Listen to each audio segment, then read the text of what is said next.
What is up, everyone? What is up? Sorry, I started the stream, then I totally forgot that I had to put my laundry in the dryer, because, I have no work shirts for tomorrow, and I gotta go into the office. What's up, everybody? Sup, Woolix? Yes, you were the first. On all the platforms, I can confirm it here. Sup, Ray Rays? Sup, Vampire? How's it going? So I got the YouTube video up today. One of my quickest turnarounds on a video. Recorded it today on my lunch. And not only that, so I've been playing with Opus clips to see how well of a platform this is going to be for me to clip out a bunch of different videos. It's not too bad. We'll get into the Proton mail thing in a sec. It's not too bad. It definitely expedites my clipping, but there's definitely some work that needs to be done. But I wanted to try it out for myself. My rule of thumb is, before I hand off any job, because I have one of my moderators that I pay to also go through and clip the videos for me, I wanted to try the tool myself, get to know how to use it and everything, because you can set it up to have a team, so you can have seats, and figure out how to use it, and then at least have me run through it one time. It's not too bad. I have TikTok videos scheduled to go out, and I also took my Instagram out of a near 4-year hibernation. So I'm gonna try posting to there for a little while and see how well that does, but I don't have Instagram on my phone. It's the same thing as Threads. I'm gonna be cross-posting to it, but I'm not gonna be actively on it. Now, the YouTube Shorts, I'm gonna have to manually post and link it, because you gotta link it to the video and all that, and that's not there yet, but yeah. So, yeah, what's up, Prisms? I'm okay, my mom isn't her dog passed today. She found her in the backyard. Ooh. That sucks. Losing your dog always sucks. That's a member of your family. Like my boy Ari, he's getting up there. He's getting a little chonky, having to cut down on his food and such, because he's definitely getting to be a little bit fat. Barack is 70 pounds, but he's a much bigger dog, so 70 pounds for him isn't an issue. Whereas Ari's getting to be close to 60, and for him that's an issue. He's supposed to be closer to 40, 45. But I gotta get him exercising and all that a little bit more, but also he's got a little fatty tumor underneath one of his shoulders, so we got that biopsied. We think it's a fatty tumor, we're just concerned, getting that out of the way, so... It is what it is. It sucks when your dogs get older. And I don't know what I'm gonna do when I lose that boy. Create an AI model that web scrapes loads of news, and if you cover it on a stream through an audio transcript, it makes a clip. You know, I've actually thought about doing that with N8N. That's actually kind of in my to-do list. I gotta figure out how to do that. That's gonna be part of my Sim Soar stuff, but it's a low priority job with N8N as an automation. Yeah, died of old age. I heard the dog crying like mine did before he died, so I knew she was going. Yeah. It sucks. What happened with Proton Mail? So Proton Mail, once again... People are, I know you didn't mean dope to the dog. It was bad timing when you said that. I'm pretty sure you're not a dick. Okay, maybe you are a dick, but you're not a dick to animals, okay? Look, I'm okay with people being a dick to humans, but if you're a dick to animals, that's unforgivable. So, again, when I say again, Proton...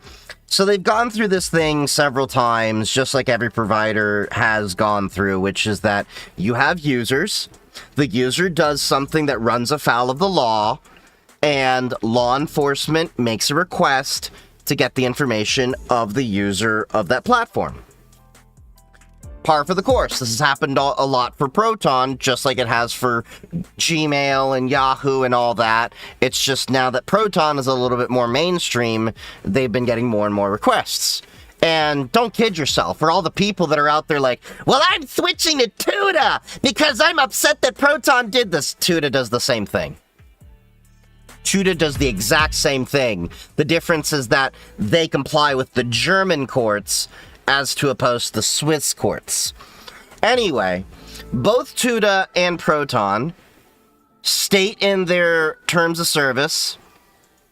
Do you know that Proton is not non-profit company? What do you mean not non-profit? You mean they are, aren't? Thought they were, whatever. I haven't kept up on a lot of stuff. Anyway, Tuda and Proton, they both have in their terms of services that if they get a legal order to hand over information about users, they will hand over the information that they have available to them, which primarily for both platforms is payment information, recovery emails, IP addressing at most. Okay? And there's maybe some other metadata due to SMTP and stuff like that. Anyway, people are freaking out over the fact that Proton handed over information when requested by Swiss courts at the request of the FBI. So the FBI made a legal request to the Swiss courts, and it went through the Swiss legal system. And then they issued a legal order for Proton to hand over the information. And they handed over the payment information to, what was it, Stop Cop City / I have the notes in here somewhere, what it was. It was Defend something, hold on. Defend the Atlanta Forest account. So that payment information helped de-anonymize, from my understanding, who it was over there. Tuda would do the same exact thing. I don't know why everyone is suddenly pissed off at Proton, because they're just reading a headline and they're not getting the facts straight. And if anything, this has shown me just how many people have their heads up their ass, will read a headline. Well, this has never really been news to me, but they'll just get inflamed about a situation they completely do not understand the entire facts about, and then go on a tirade. And I already know people that are like, well, I've switched entirely from Proton to Tuda. And I'm like, you do realize Tuda also hands over information to the German law enforcement the same way as you're complaining about that Proton did. So what? Suddenly, let's play this situation out more. Let's say Tuda becomes more popular, that it's known more to the mainstream. Okay? What's going to end up happening is you're going to hear more cases in the news of Tuda handing over information for legal orders about clients who have broken laws in various countries and jurisdictions that are requested to hand over that data per German law. Same shit, different country. Same shit, different legal system.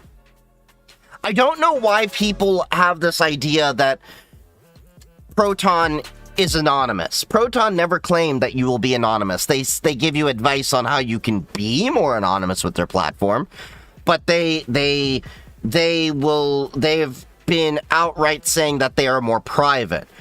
And the discussion around, as I talked about in my latest YouTube video, privacy, anonymity, and encryption are three entirely separate conversations.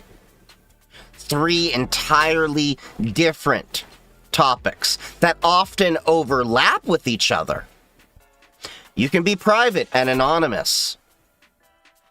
You can technically be private and not secure. You can be secure and not private. And for all intents and purposes, you can be anonymous but not private. I know that kind of trips people up when you think about that, but I want you to think about that. One could be anonymous, say on 4chan, without the intention of being private. Hand out all sorts of information.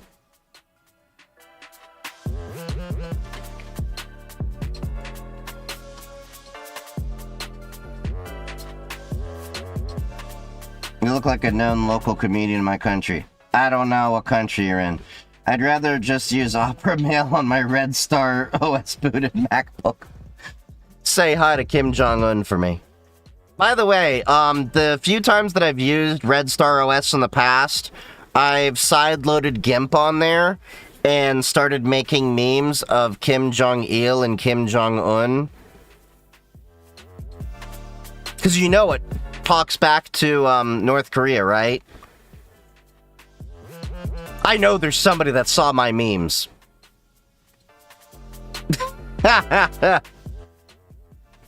We still didn't execute our plan of making Kim and Trump from last time you were on it.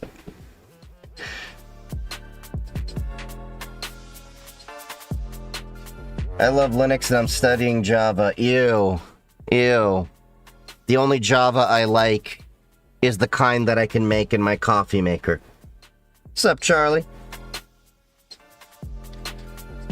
Proton by himself, not fully non-profit, means only shareholders have been working at non-profit, but still Proton VPN or other alternative for email. Yeah. When you want to make sure at least one person sees your memes. Look. At least you know with Red Star OS, you're never truly alone. There's always somebody watching over you. Do you recommend a laptop-based home lab? A home lab can be whatever you have the capability to use. There's no like, oh, do I recommend this or that? It depends on what you're trying to do with it, to be honest. If a laptop is really all that you can really afford in your budget, go for it. I started with laptops and stuff like that, and mini computers and secondhand computers. A home lab, there is no, like, this is not good enough for a home lab. More so, this is not good enough for my home lab. You get what I'm saying? This land is my home lab. This land is your home lab. I don't know why I just did that, but, yeah, what? Anyway. I always feel like somebody's memeing me. Just remember, Google's home lab was in a closet. Just remember, Hillary Clinton's email server was also in the bathroom of an IT guy. True story.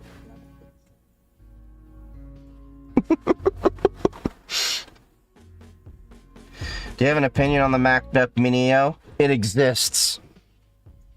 That's my opinion.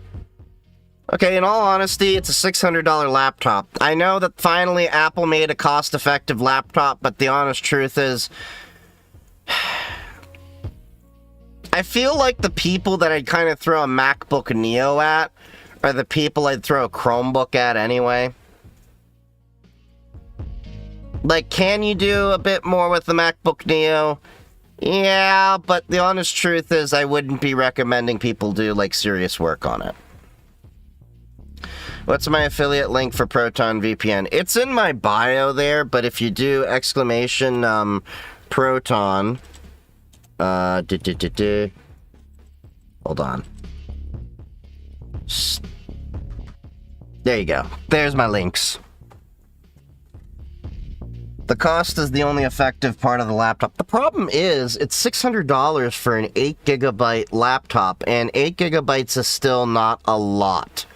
And I know a lot of people are like, well, you can still do a lot with 8GB. at the end of the day, 8 gigabytes is still 8 gigabytes. And for those of you that are like, well, a MacBook does memory differently. You don't know what you're talking about, Chief. I have a MacBook Pro here that I use for work, okay? This is my work computer. Believe me, it has 32 gigabytes of memory. I still managed to exhaust the memory out of this guy. Trust me. 8 gigabytes is not a lot for when you're actually working. You donated me something?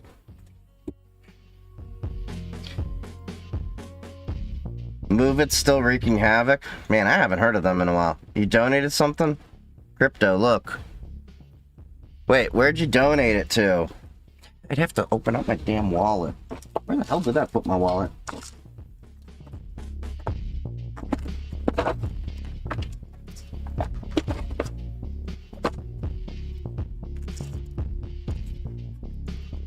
Modern operating systems need like just 6 gigabytes to boot up. Yeah, 8 gigabytes of RAM for a Mac was great 10 years ago.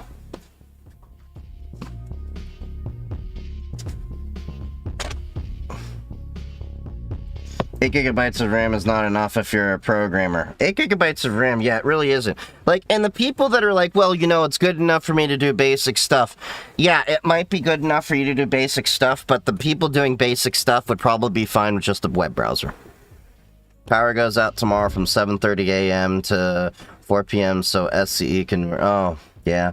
Speaking of power outages last night, sorry that my stream cut short last night, but it was right before I was going to hop off anyway. I found out the UPS that I have attached to the stream PC, but not the main PC. I have two UPSs. The one to the stream PC apparently has gone bad. So I had a little blip. It like turned off. This machine was fine, and then that one just, nope. So what I'm gonna do is, I have a 1500 VA 900 watt UPS that's in the ham shack anyway. So I'm gonna take that one, move that over here to replace the bad one, so it's gonna be a big boy compared to what I had before.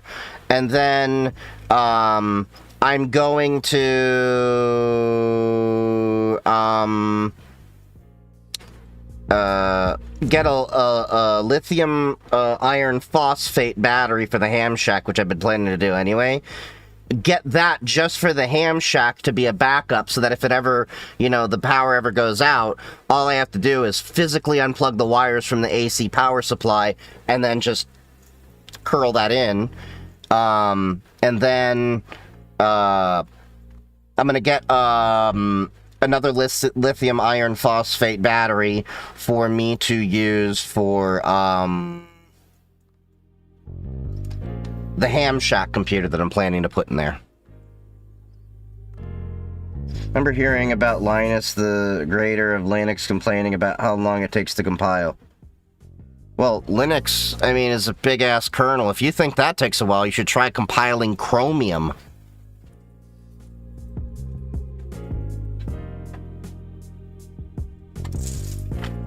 Barack, you are not JD Vance. Quit humping the couch.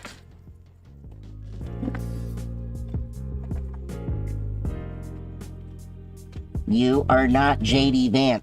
You do not fuck couches in this house. Literally, I saw him come down.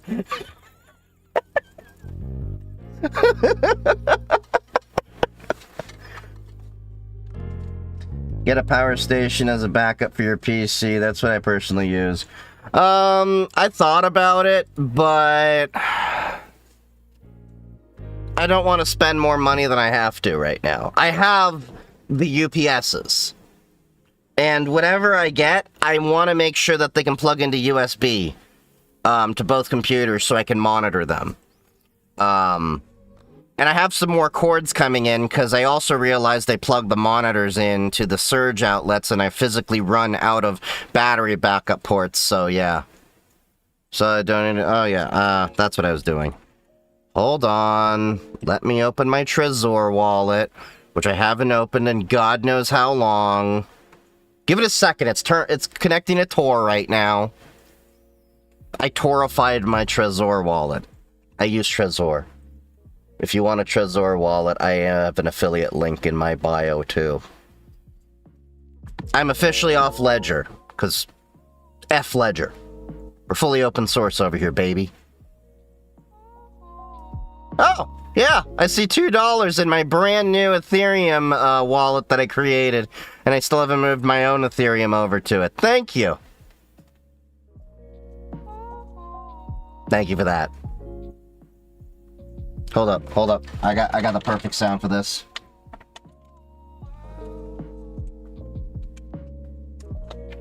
You guys take shekels? Just got back from a trip to Israel. All I got is a fistful of shekels.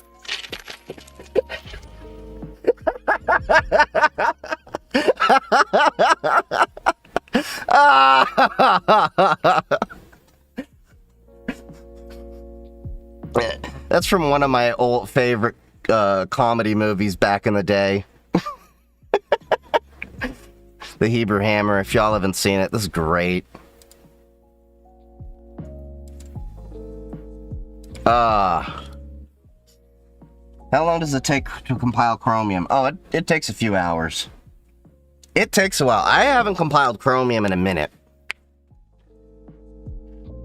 BTW Trezor, only private, non-coastal, custodial wallets who also available be shipped to my country. Wait, what? Can you connect your YubiKey to, like, Trezor, Chief? Your Trezor can act like a YubiKey. Your Trezor has the capability to become a FIDO U2F key. You can use it as a security key just like your YubiKey. So, actually, before I had a YubiKey, I was using a Ledger as a FIDO U2F device. Some things I do use a Trezor as it, but I still use the YubiKey in term. Is available in Serbia for ship. Oh, okay. Yeah. But the Trezor Safe 3 is what I use. It's the inexpensive one. You don't need the expensive Trezors. There's functionally no difference between all of them. At most, consider Shamir sharding it. I still have to Shamir shard my stuff. But, yeah.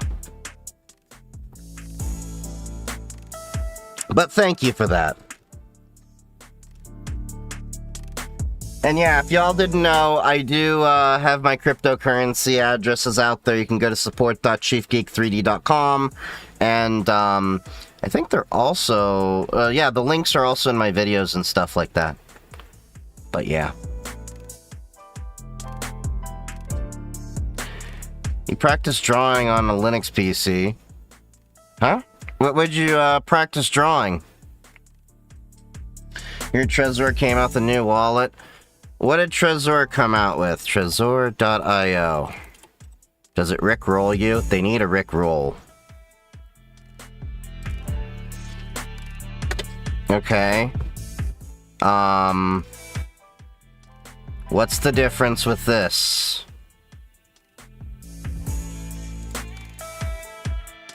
They have the Trezor Safe 7. See, but the Trezor Safe 3 is more than enough, I think, in my opinion. What's this do differently that the others don't? The first ever quantum-ready hardware wallet. Okay. What makes it quantum-ready, though?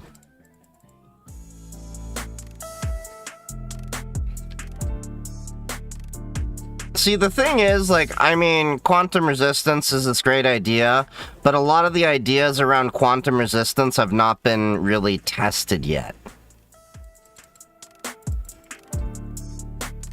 Once we have quantum secure updates and stuff like that, then I can justify it. And did I really not have... God damn it. Yeah, I noticed that. Hold on.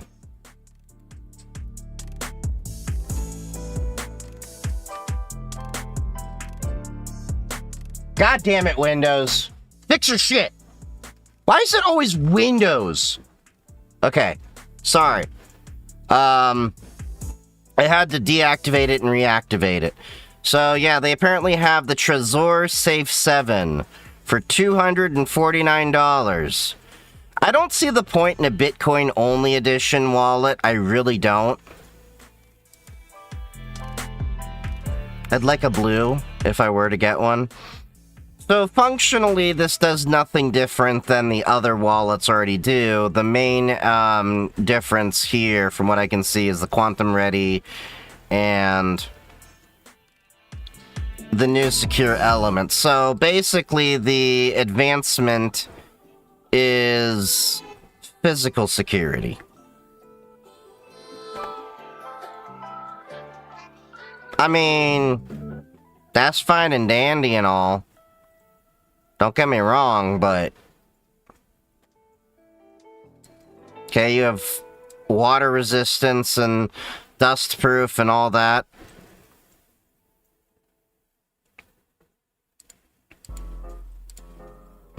Okay, but yeah. I'm not really seeing... Okay, Quantum Ready is meant to... Yeah, hold on.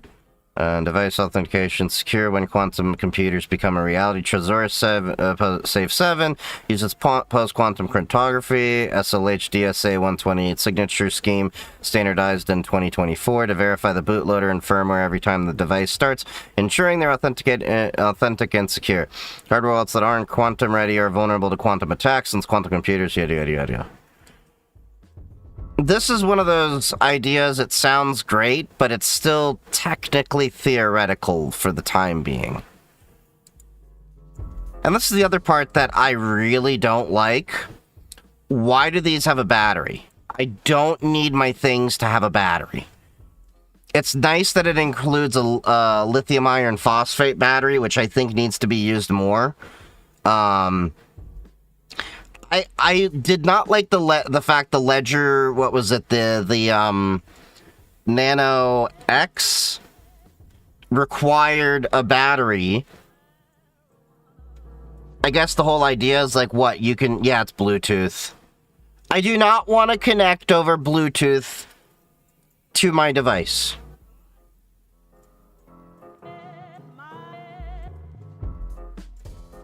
Pop OS, yes or no? Now they verify age. I'm still going to use Pop OS. It's not an issue of Pop OS. The issue is that you have fuckheads in Congress in different political office that don't understand what the issues are. Because here's the thing. The way California and other states have it written... I'm thinking about buying a TI-84 calculator, okay? This is gonna make sense in a minute here. This is an old man yelling at cloud, goes on tangent, and is proving he has dementia moment, okay? So hold on for a second. So I was thinking about buying this new, well, not new, but it's a new calculator that, newer calculator. So the TI-84 Plus they have, right? They have one, if I can find it. Hold on. Trying to find it. They have one that allows you to do Python. Ah, here we are. Yeah, so you can get a TI-84 Plus with Python, right? Okay? This, for all intents and purposes, is an operating system you would have to verify your age to. This is a calculator. It has 3 megabytes of memory. Its claim to fame is you can put Python programs in there, and you don't have to write it in BASIC anymore. Yeah, you'd have to age verify yourself to a router, to a server. You're not ditching Cop OS because it's convenient, just like how people still use Facebook. That's not the argument. If you're listening to what I'm saying, It's that the reality is, with how they have it written, it's not going to matter which operating system you go to. Technically speaking, even Arch Linux would have to comply. Will they comply? Probably not. But that's because of a logistical issue. System 76 is an actual company that can get heavy fines for not doing that.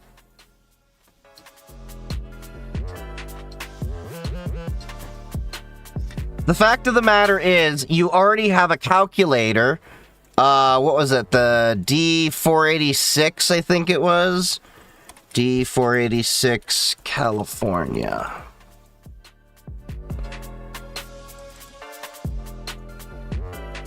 Hold on.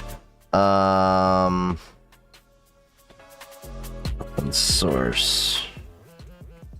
Video, Meta, Facebook is behind all the age verification, no verification. Yeah, that was, pretty much, for the most part, been proven. Calculator, open source, age verification. Ah, here we are.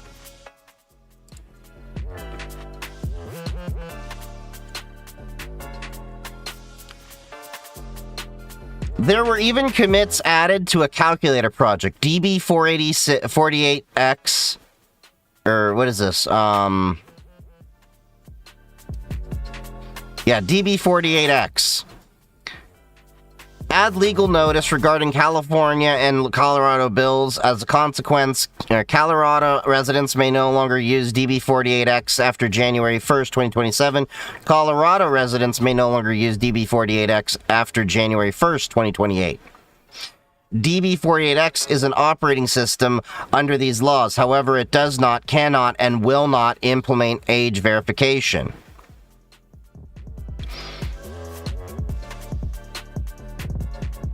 So, that's a calculator. Okay? This is for a Hewlett-Packard calculator. How many people even understand everything? Not many. You have a bunch of idiots in Congress, and here's the thing. Lawyers are not great at understanding anything beyond the law. And even then, they don't really understand the law half the time. Yeah, System 76 is in Colorado. So, at the end of the day, it's not going to matter. Like, what? Oh, you're not installing Pop! OS because, oh, they're adding age verification? Ubuntu's going to have it eventually. Red Hat's going to have it. Fedora's probably going to end up having it. Every single operating system that normally is shipped out with a laptop having it pre-installed, even on distributions you're not thinking about, probably going to start thinking about having it. pfSense. OpenSense. It's really horribly written law. You don't have to agree with it, but that's the reality of it. So can we expect Meta OS coming out soon? Probably. I mean, well, basically they already do. They want you to basically just have it stuck on, siphoning all of your data from them anyway. Windows new flow. Verify age. Get prompted with the Microsoft 365 subscription. Get prompted with the OneDrive connection. Use the OS. I mean, they're already there. You're just the verify age part's the only new part. The flat pack I heard will have it. We'll have what? Age verification? Your thoughts on the Meta smart glasses? Oh, I hate those fuckers. I hate those fuckers. So I actually have the app on my DEF CON phone to scan the network. To see if anyone has smart glasses nearby. Where I work, they have actively been debating, and I am fully on board with it, for banning them from coming into the workplace. Here's the thing. you're going to capture a lot of sensitive data with that. They're already having people saying they're capturing a lot of sensitive, intimate moments with that. Seeing people's credit cards and things like that. And what's even more frightening is you can actually use your HSA to buy Metasmart lenses. Now chilling in the lab. Yeah, thank you for the follow. Yeah. Thank you for the follow over there. We saw the new FTC rules with routers. Oh, what the hell did the FTC do?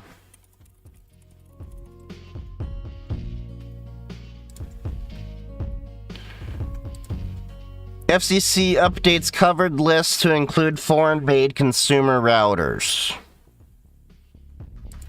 Okay.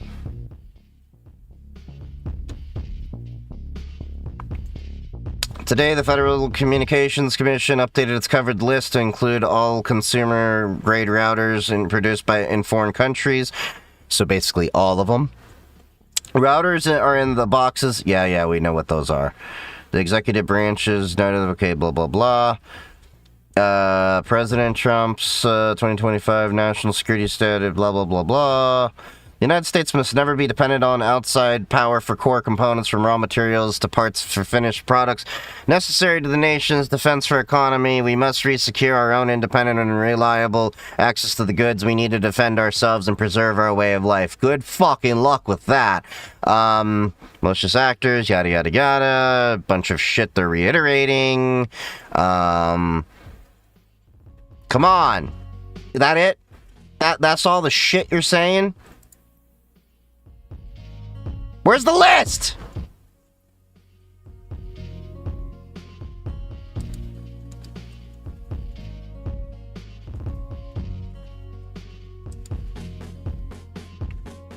All right, list of equipment and services covered by Section 2 of the Network Act, okay. Yada, yada, yada. Routers produced in a foreign country.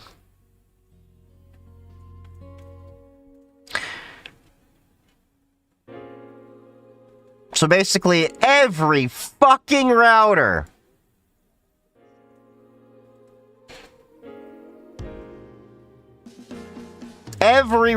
basically that is in America is now on a list.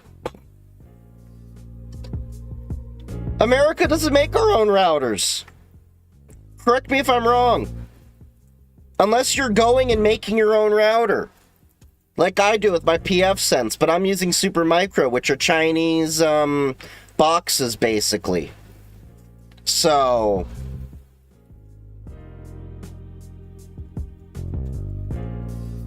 short of me going and getting an HP rack, which HP doesn't make half rack servers like I like.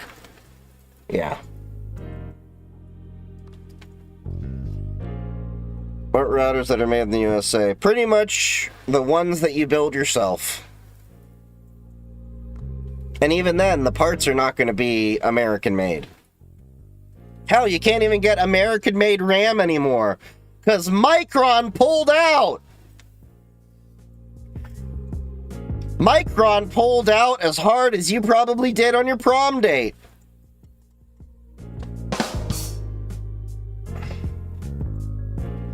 Time to move to Xiaomi routers. Either be made in the USA or get an exemption from the effing Pentagon, which is basically every router. Yeah. Like, I just want to see something. Okay. Motorola. Wait, is it? No. Aris modem. Manufacturer. Country.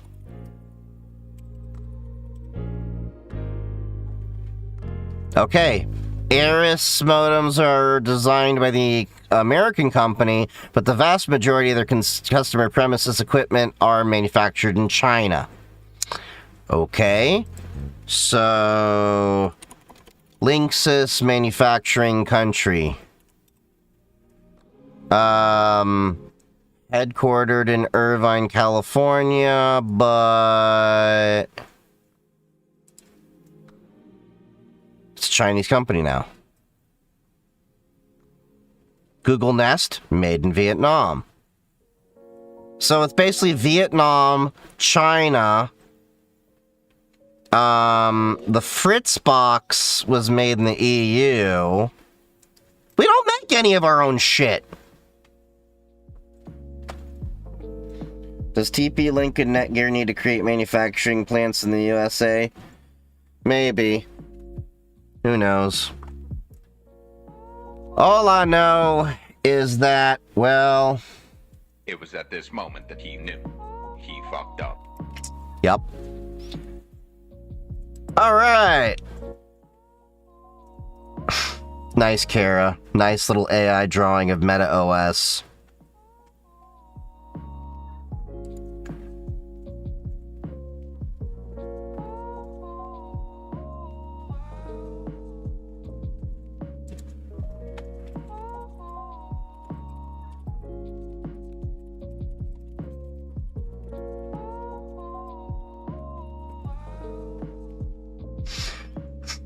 Darko sent me something, and I'm like, I don't know if I should watch your videos on stream, because he has a tendency to get me banned. Is it worth it? Yes, but it's true. Alright, let's get to the review on stream section. Oh yeah, forgot to mention, Crunchyroll was apparently compromised. I announced that on the Discord earlier. So there's a whole thing right now, allegedly 100 gigabytes of data were leaked. Go enroll your passwords if you have a Crunchyroll account, but allegedly it's credit cards, IP addresses, email addresses, passwords, the whole kit and caboodle. Allegedly. Luckily, I was using Simple Login and aliasing my email address, and then I used Apple Pay, so... Safe! Kick ass. I can save Money now, now, can eat, get money in the dick, I'm even kinda wanna sleep. Wake up to getting bread, bitch, I do this for the streets, ADHD. Darko Demon 2021 just resubbed for 42 months. Watch the vid. Fine! I'll watch the vid!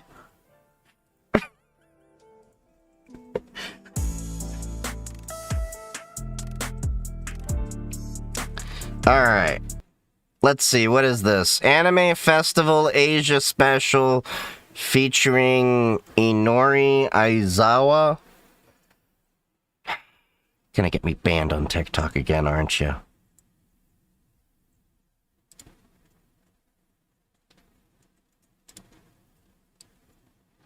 Okay, it's only 2 minutes. 12 years ago, damn! Holy shit! This is almost as old as some of you watching this.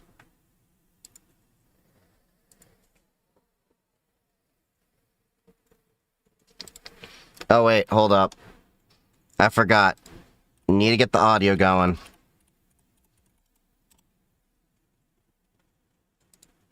Welcome to Streamer Problems.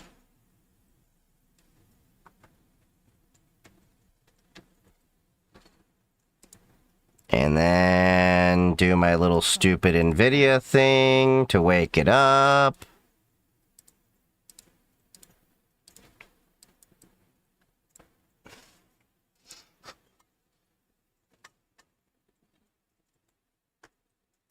Alright. And then make sure the combined output works. God damn it. Front. There we go. Front. Left. There we go. Alright. Close that. Refresh that so it hooks in. What does this anime link me? It's something that Darko sent me.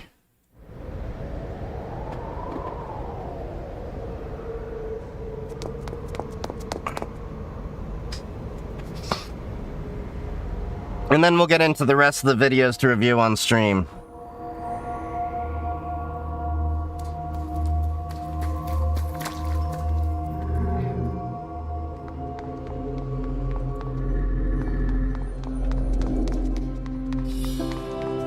What did you have me watch, Darko?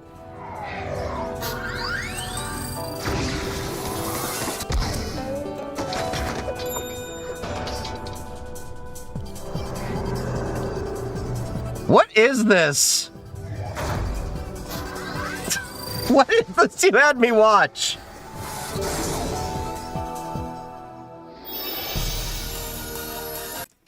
Okay. What is it gonna do, Darko?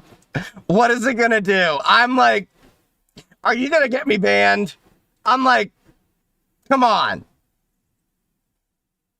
I don't trust you. You are the number one reason I've got banned on TikTok lives, okay?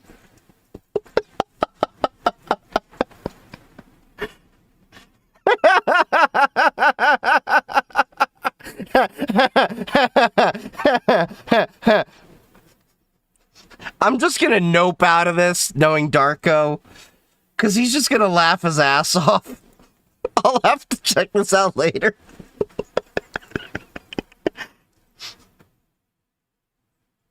Not safe at all. I don't trust him. It's not for roll-up related.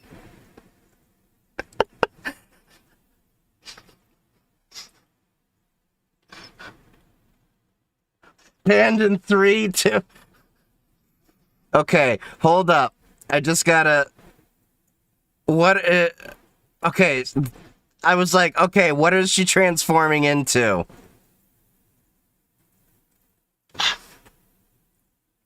Okay. Oh God, it's Windows.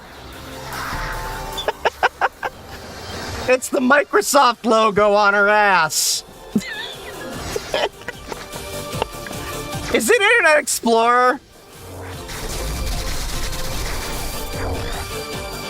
Was that the frickin' Windows Defender shield?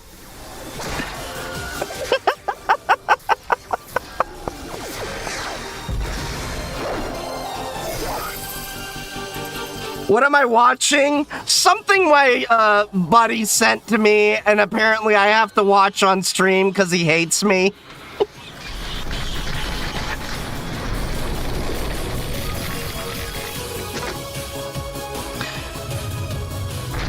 Did somebody really make a little anime short of, like, Windows? Bill Gates got it from the island? Yep.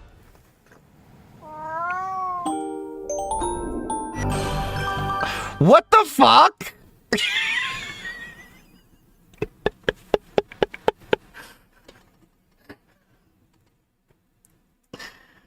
Oh God, what the hell was that? They're acting like Windows is the big saver. Copilot Defender. Like, what the shit is that? Oh.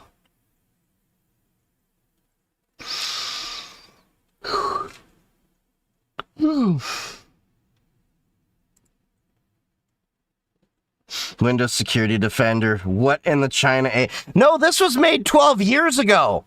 This was before AI. It was apparently made by Microsoft Singapore.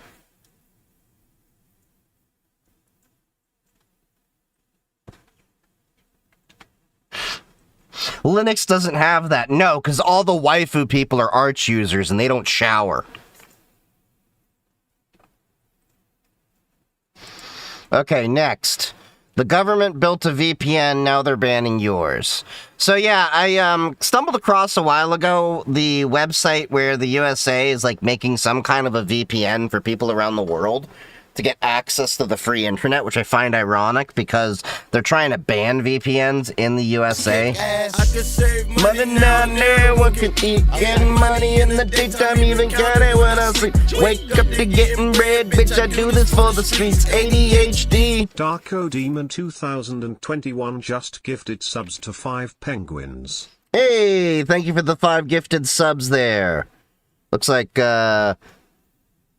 I got Hans got one, Don's got one, Sven got one, Ultrason, and Dan Sam. So, y'all can thank Darko for that. You going to bed? Okay. Have a good night. Hope your finger feels better, because, you sliced that. And I know that's the hand that you normally put lotion on when you're jacking it to these videos.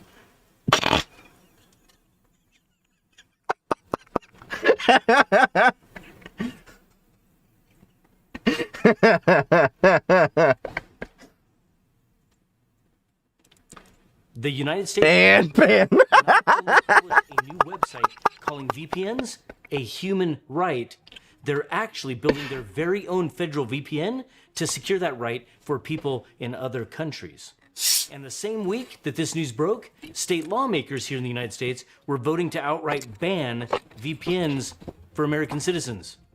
Look, Michigan, Wisconsin, you both suck. Seriously, our own government funding digital freedom abroad. There's someone probably sitting on the toilet. How do you not know that my chair also doesn't double as a toilet?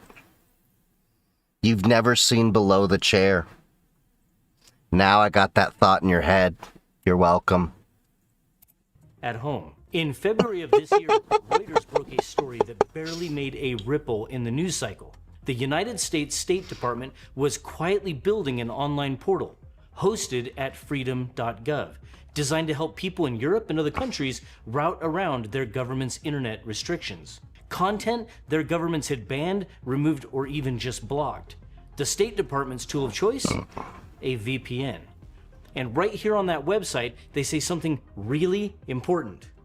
They call VPN access a human right. Now, here's the interesting thing about this. The United States is already funding an internet anonymity project. Tor, the onion router. And I know some people are going to say, well, they backdoored Tor. And as I've talked about in YouTube videos, I'm not going to rehash. You can go watch it on my YouTube. That's not true. Government funding a project does not mean there's a backdoor. And just because Tor happens to find that there's vulnerabilities in it does not mean they're intentionally placed there. We all know that every software is made by a human, and humans are capable of having flaws, and by nature of being human, you're not going to be perfect. So, I find it interesting that instead of encouraging Tor usage, they're instead encouraging regular VPN usage, where Tor could actually potentially anonymize more people's access so you couldn't see them coming and going. If one were to be using the United States VPN service, I'm just thinking out loud here, what's to stop them from logging all the traffic there and being able to collect that and share that with other nations? This is the same government, by the way, that has created entire cell phone networks to sell them to criminals and catch them. I'm not against, what they did with the Anom phone and everything. I think that was freaking brilliant that the FBI managed to do what they did to take down as many criminal organizations. But the reality is that precedent has already been set. So is it safe, maybe? That's the big thing up in the air. And I would have to say that the argument is more based upon your threat model. If you're in a nation where you are in an oppressive regime, I don't see how this would be a worse evil than you currently have. But let's say you are the target of the U.S. government, or you're the target of an ally of the U.S. government. Do you see what I'm saying? This isn't a mistake. This is by design. When a government Freedom website is running through Cloudflare? Huh. I haven't really done too much it means looking into it, but yeah.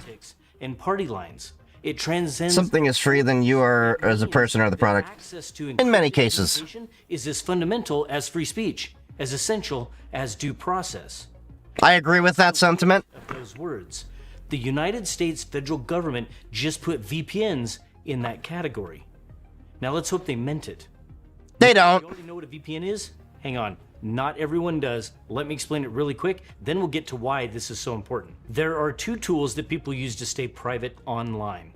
Do y'all need me to go through this part over here, or do you need me to skip ahead? Because I'm pretty sure most of the people in chat, I will just listen. And a VPN. A proxy reroutes your traffic through a middleman server. The website that you browse, it sees the server's address instead of yours, but the connection itself is really unprotected. Anyone monitoring... Why is the US pretending to be the good guy? What you're sending. So here's the thing. The world isn't black and white. The world is full of a lot of gray.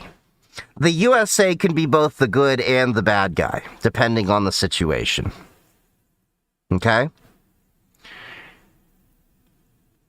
I would argue this. Look, the USA definitely has its share of flaws. It's by no means a perfect country. There is no perfect country. But there are countries out there where I would say the USA is better than. There are countries I definitely would say the USA is worse at in other aspects of things. There is no black and white answer to that. But there are cases where, let's put it this way. I'm just going to throw this out there. You're an oppressed group in China. You need free access to information that's now hidden behind the Great Firewall. Is the USA really the great evil in that case?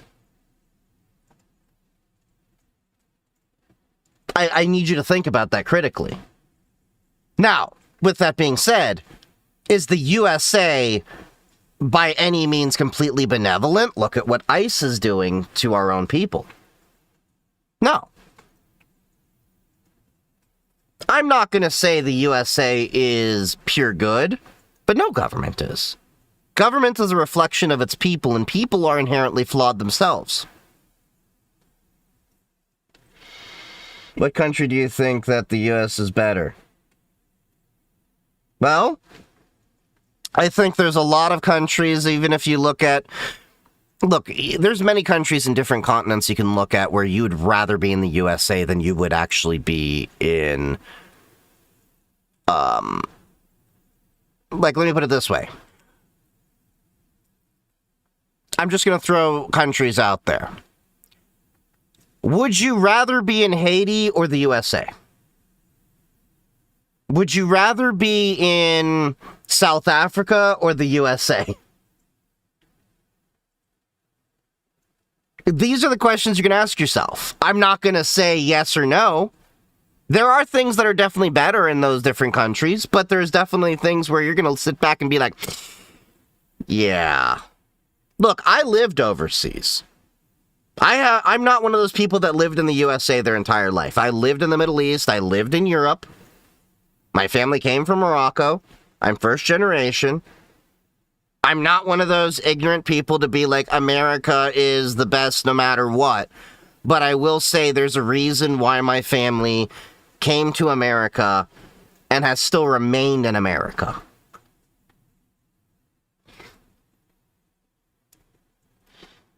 And receiving. Countdown, and it might be Cloudflare workers page.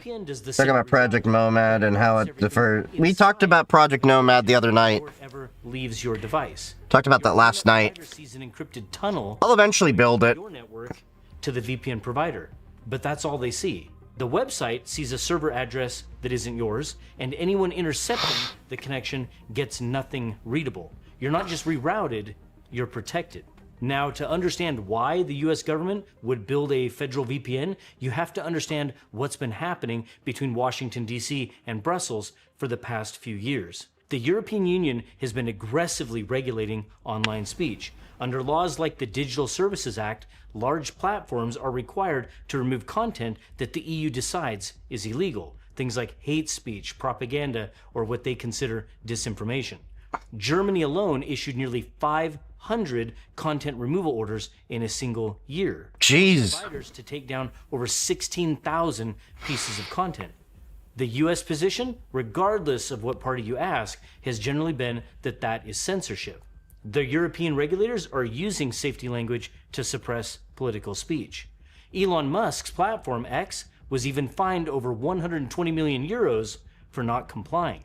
Vice President of the United Okay, to be fair, it's Elon Musk's platform, which has just been a freaking bot nightmare and is a cesspool of stuff. And it was a horrible platform even before you touched it, before you're like, Elon Musk, I'm like hating on Elon Musk. It was horrible before he got it. It was worse after he got it, okay? Can we agree on that? States, J.D. Vance, even went on record calling it a direct attack on American companies and their users. So the State Department's response was to begin building a tool that lets European citizens route around their own government's. But I think it's funny people are making offline stuff, then we have Laura Halo, and we can connect to them. Right there on the landing page, the United States federal government declared VPN access a human right. Not a convenience, not a workaround, a human right. Now pay attention here. That's the federal government's position. Remember it, because it's going to get weird here over the next 90 seconds. The same week Freedom.gov was making headlines, February 18th, 2026, the state of Wisconsin was holding a Senate vote on a bill called AB 105. On the surface, it was a... They've had too much cheese. It's gone to their brain. That are spreading like wildfire around the United States. The ones claiming that they're protecting children online, and they're not. I have a whole video on this War on Digital Freedom series, and you should go watch it. But buried inside the bill... Yeah, Twitter's been trashed since 2013. Yeah, I agree with that. A VPN ban. The bill required websites, and I'm reading the actual language here, prevent persons from accessing the website from an Internet Protocol address or Internet Protocol address range that is linked to or known to be a virtual private network system or provider. In plain English, if you're using a VPN, you're blocked. Wisconsin was about to become the first state in the United States to ban VPN access to certain websites. Do you know what doesn't require a VPN? Buying Polymaker Filament, which happens to be the sponsor of this video. 3D printers are literally... Polymaker makes some decent stuff. ...of freedom. They allow you to create anything that you want. I don't use their filament because I'm so close to Microsoft that I just use Inland. Go check and then I use, Matter of fact, they just released their brand new PLA Pro. Crap, what is it? Some videos on testing that, and I'll have that in the description as well as a I link. forget what brand that is over there. That'll save you like 15%. Carbon X or something like that. And before you think this is just about people trying to dodge age checks on some adult websites, let's talk about who actually uses VPNs. Journalists use them to protect their sources.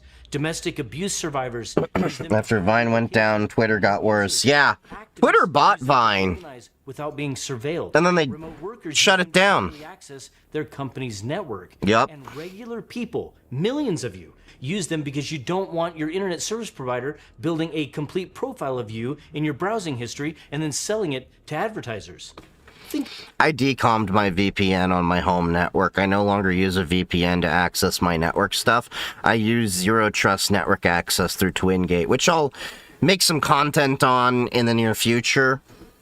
But now I can access all of the stuff in my home lab, my LLM server and all that, from my phone, from my laptop, without a VPN. And I have 2 Raspberry Pi 4s as the ingress, and I no longer have to leave ports open. I no longer have a device that's, you know, sitting there waiting for you to connect in and hammer it. Because I was even getting people brute forcing the OpenVPN and WireGuard opening when they'd see that it was open. If these technically illiterate... So old people should never run for Congress. Yeah. Something like VPNs... I've thought about if I ever retire, I might run for Congress. ...worker accessing their company's networks... But here's the thing. If I ever ran for Congress, I would get censured so fast because you would watch me. Hey, is that Chief? And he just got thrown out again. Let's see, what did he do? Playback is, oh, Chief literally went, fuck you, fuck you, fuck you, you're cool, fuck you, I'm out. Securely gone.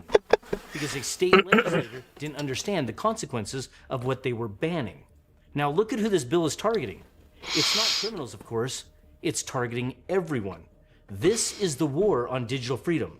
And as governments around the world crack down on privacy and access to information, VPNs have become more critical than ever. They're the last line of defense between you It's and Britney, the bitch. state. And that's exactly why they must be protected. And now Wisconsin, it wasn't alone. I'd vote for Chief just for the chaos. A proposed bill there would have required internet service providers to actively monitor and block VPN connections across the entire state. Jesus. Websites blocking VPN users, ISPs conscripted as surveillance enforcers, with fines up to $500,000 and even prison time for failing to comply.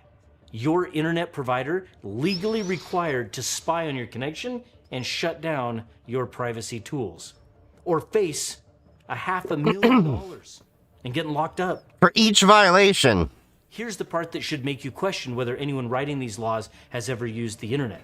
A website cannot tell where a VPN user is located. When you connect through a VPN, the website sees the VPN server's address. That server might be in Dallas, it might be in Amsterdam, and the website has no way to know if the person behind it is in Madison, Wisconsin, or Geneva, Switzerland. When Wisconsin tried to pass a law requiring websites to block VPN users from their state, they weren't just proposing a bad law, they were literally proposing an impossible one. Now, Proton, one of the largest privacy companies in the world, spelled out exactly what would happen. To comply with Wisconsin's law, platforms would effectively have to block all VPN traffic, everywhere. Not just Wisconsin, but the entire world. The Great Firewall of Wisconsin. Technically illiterate bill breaking encrypted It would be made out of Swiss cheese because there would be so many holes poked in it. privacy tools for the entire internet. Now, the EFF, that's the Electronic Frontier Foundation, they called it exactly We love the EFF around here. bad idea written by people who cannot tell the difference between a security tool and a loophole. Now, let me show you something. These are the countries that currently ban or at least severely restrict VPN use around the world. Yep. China, Russia, Iran, and North Korea. And on February 18th, 2026, Wisconsin was one Senate vote away from joining that list. That's ridiculous. Just one Senate So vote. now let's put this all into the same frame. Again, February 18th, 2026. The United States State Department announces a government-funded VPN portal to export digital freedom. Like, straight up, if that shit happened in my state, that would be the moment. If I found out my senator or representative, oh, thank you, had voted for something like that, I'd immediately start running for Congress or Senate in my state and say, yeah, F you all, you're getting a hacker. To Europe and other countries. The landing page calls internet privacy a human right. The same week, Wisconsin Senate votes on a bill to ban that exact tool domestically. Nobody coordinated that contradiction. Nobody had to. That's what makes it so revealing, because it tells you that this was never really about freedom. It was never really about protecting children either. It's about who controls the switch. When the US government wants to use privacy tools as leverage against a foreign government, VPNs are suddenly a human right. Right. But when the same tools give ordinary American citizens the ability to move through the internet without being tracked, profiled, or monitored, suddenly they're a loophole that needs closing. Same tool, different, Funny how that works, isn't it? completely opposite laws. And the people writing these laws are counting on you not noticing. Now, how many of you actually knew that this was going on? I'd love to hear your comments below. Now, here's the part that they didn't count on. Wisconsin pulled the VPN ban, not because lawmakers had a change of heart, but because people made noise. Pushback was loud enough that they blinked. That's the whole game. These bills don't pass because they're inevitable. They pass because good people do nothing. The federal government put it in writing. VPNs are now a human right. Let's just hope that these states don't screw that up. This is why I tell you all, even though I hate politics, I know how the game is played, and I have to understand politics and get involved in politics. You may not F with politics, but politics will F with you. Look, I'm not going to tell you. I'm not going to be one of those people to tell you, like, vote one way or the other unless it's on specific policy. And the specific policies we've drilled in on are primarily around digital rights, privacy rights, right to repair, things like that. Those are the things you'll see me consistently on. But this is what I tell everyone when everybody like comes at me and they're like, well, Chief, what can we do about this? I'm like, call your senator, call your representative, get a hold of your governor, write letters, do all that stuff. Don't just be a freaking keyboard warrior and think that, oh, I'm just going to tweet at them and that's enough. No, call, write a letter, like an actual letter. Even if you type it up and print it out and sign it and then send it into the actual office. I've done that. I've gotten actual Congress people to respond back to me. And a lot of people don't know this. You can look up your representatives and senators' offices, their local office, and you can walk into them without a meeting and demand to speak to someone. I've known people that have done that. I've done that in the past. And if you raise your voice about issues, it will get heard. Because at the end of the day, these motherfuckers work for us. And you gotta remember that. Now, is using a VPN controlled by the federal government a good idea? Probably not. Nope. But that is a subject for an entirely different video. Now, in fact, I'd love to hear your thoughts on that. How many of you would be willing to use a federal VPN? I mean, all of your data routing through a federal server? I ain't touching that with a 10-foot pole. I don't know. Let me know. Okay, now what can we do? First, share this video. Not for the algorithm, but because the person next to you probably has no idea that any of this is actually happening. Second, use a VPN. I don't really care which one, but pick one, pay for it, and use it. The more people that are using encrypted tools, the harder it becomes to legislate them away. Critical mass is the only defense that actually works. Because digital freedom isn't coming, it's already here. The question is whether or not we fight hard enough to keep it. FBI's wet dream and all the free data going through freedom.gov. Now, there needs to be some kind of legislation around there that the U.S. government is not allowed to use the data point blank to just listen in on other people. Okay. So, what else we got?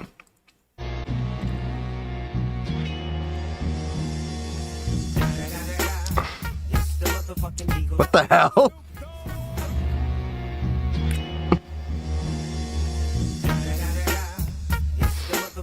What?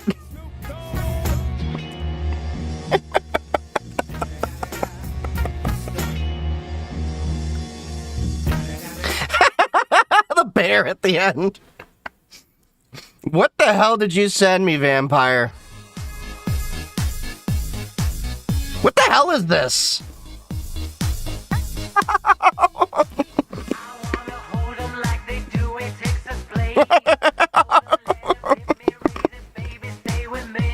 What the hell?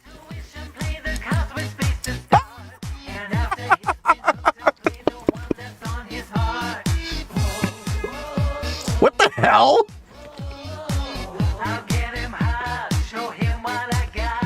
What the?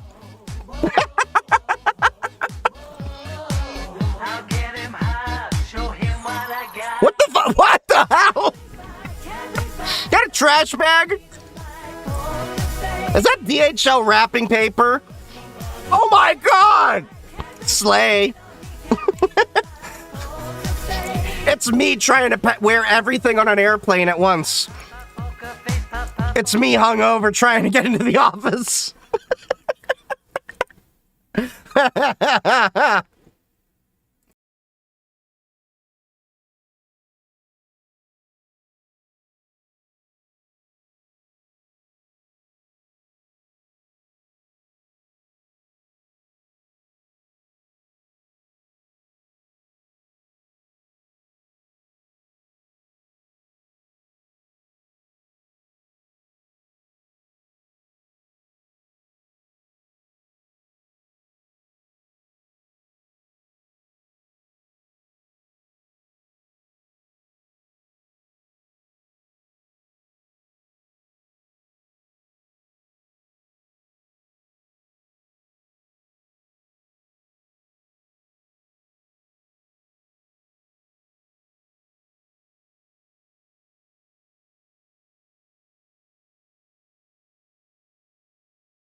Okay, DIY inventions that look impossible but are actually easy. A smoke bomb, which, if made correctly, creates a massive cloud.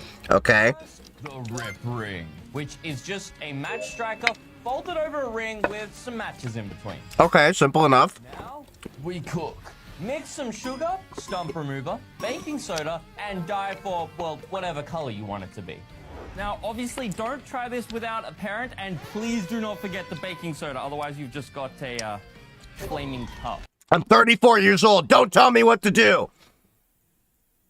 Then just cut open a bowl, fill it up, and seal it off. You've done this before, right? Yeah, it'll either smoke or explode. Wait, what did you say?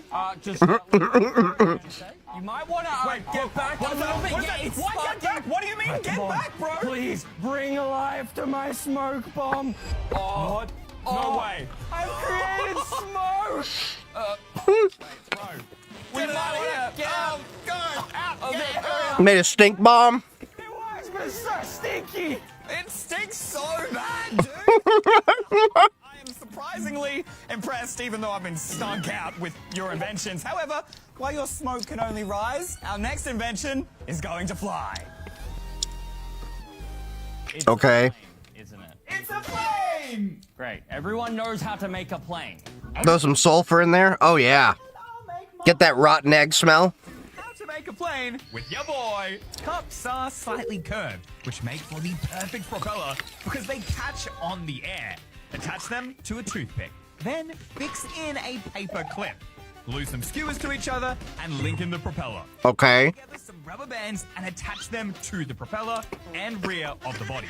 Cut out and glue on the wings, the tail, and you have a DIY plane. Okay, that is pretty cool, but it is no match for my genuine U.S. military-grade paper plane. I was going to say, why not just make a paper plane? In 3, 2, 1. U.S. military! What are you doing? Move aside, buddy, and let me introduce you to my dear friend, the power of tension. Barely any further. Okay, look, I'm sorry for the disrespect, but my next invention is straight up fire. Why do all your inventions look illegal? Okay, hey, whoa, this one isn't dangerous. You ever turned a super soaker into a flamethrower? I have. Except for the fire, but this one literally lets you see music. Sand off the head of the Coke can and cover it with a balloon. This is the vibration absorber. Bang in some holes Making it sound like a dildo. in some piping, then build your stand. Finally, you need to rig a lighter to stay on. Hook it into the piping and boom. Let me just turn this bad boy on and let's play. Oh, this is a good one. And a play. Wait, it's actually Oh yeah, that's right. Look at that music go! Yo, that is correct. Okay. With the TikTok. And up next, we have even more seemingly impossible inventions, including an Iron Man blaster, a soda machine, and the world's most horrifying. I learned how they make pipes a while ago. We have a hologram. They ain't that hard to make. Hologram? Dude, holograms are not real. They were invented by the government. Really? Okay. Powerful websites you should know. Part 663. Did you know if you go I have the same Davoom clock thing over here. circuits, there are NAND gates, motors, LED togglers, and more. Right. Add any components, connect them, and click simulate. No login required. Easy. Wait, what is that? What was that? It went by too fast. What was it called? Powerful websites you should know. Part 663. Did you know if you go to this website, you can practice all kinds of... Couldn't just say the name with diode.com. There are NAND gates, motors, LED togglers, and more. You can add any components, connect them, and click simulate. No login required. Easy. Huh. Nice. It's kind of useful, actually. Who wants to hear about my new conspiracy theory about lawyers? 1. They can't legally lie, but they trade in half-truths and My conspiracy theory is that all lawyers are really just subhumans. Okay, maybe 90% of them. There's a good 10% that are actually really good people. misleading language. 2. Obsessed with contracts. 3. Required to follow the letter, but not the spirit of the law. 4. Really good at exploiting loopholes. 5. Range from semi-helpful to openly malevolent. Conclusion, fairies. We're trying not to hide it. They're fairies. Okay, so, let's see. From fiber to AI, the laser giant's rebirth. I don't know if we'll watch the full video on this, but we'll see. Lumentum makes lasers, fiber optics, and some other stuff. It has a wild history. During the peak of the telecom bubble, this company, with less than... Look how old those computers are! ...revenue, was worth more than GM and Ford combined. After it all came crashing down, the company languished in obscurity for over a decade. But now, thanks to the massive AI data center boom, it is so back. In today's video, the glorious rebirth of a fiber optic high flyer, and why. I want to thank Irrational, author... I learned that Intel's newest high-end consumer processor is 3 nanometers. AI and laser section. Check out his newsletter. That it is 3 nanometers. Yeah. Act 1, Scene 1. We open at Bell Northern Research, or BNR, the research laboratory lab of the telecom giant Nortel in the 1970s. Canadians Joseph Strauss... Your phone is 4 nanometers. Yeah, we're getting to the point of the physics limit. The physical limitations of how small you can get these things. Optical fiber technologies. Their efforts relate to reducing noise and increasing data capacity for carrying multiple video streams. One technology they focused on was dense wavelength division multiplexing, or DWDM. This lets a type of optic fiber called single-mode fiber carry multiple signals simultaneously by encoding them in different light wavelengths. Right. Such signals can be switched, routed, and separated without fear of interference. Fiber optics are a wondrous technology, but also have an infamous reputation as a destroyer of capital. Prior to the 1990s, Nortel's fiber optic business lost money for 10 years straight. So Nortel, somewhat understandably, didn't want to make these fiber optic components in-house. When that became clear, Strauss, Duck, Gerald Jones, and Sinclair left in 1981 to start JDS Optical. JDS Optical produced massive fiber optic network components, meaning those that control light. Bell Labs created a cool... yeah, I know, they created a lot of cool stuff. Filters, and isolators. In 1990, they struck a distribution and technology... Bell Labs was way ahead of time. They got split up because of anti-monopoly laws. Furukawa bought half of the company for about $9 million. As part of the deal, JDS Optical changed their name to JDS Vitel, Vitel being a Furukawa brand. Over the next few years, the company produced optical switches, couplers, and lasers, essential items for optical fiber networks. Overall, people knew them as a quiet, low-key company that kept their heads down. In this manner, the company emulated its co-founder and second CEO, Joseph Strauss, a private individual who immigrated to Canada from Czechoslovakia. Solar panels are made for space stuff. 1968 Soviet invasion. Yeah, Bell made a lot of cool stuff. For wearing a black wool beret. They're really ahead of time for a lot of things. Demand for fiber optic components grew steadily, but linearly, throughout the 1980s. And when you're carrying just telephone calls, faxes, and even emails, like with the early internet, capacity demand expanded at just about 8% a year. Nothing to write home about. Wow, that's insane. Only 8% per year? The World Wide Web. And suddenly, Yahoo! In a race to build out fiber optic networks Yahoo! .com. Streaming video and audio. I remember those ads. Faxes, what have you. CEO Joseph Strauss explained the core trend. The U.S. should absolutely make a research lab like Bell Labs.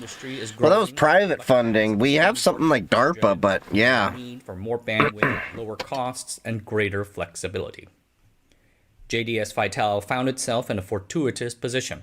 They were the leading supplier of DWDM equipment, which let telecoms raise the data capacity of their networks without needing to tear out and replace the fiber, which is prohibitively expensive. Oh, yeah. JDS's revenue... Once that shit's in, you want your money back. ...annual growth rate between 1994 and 1998.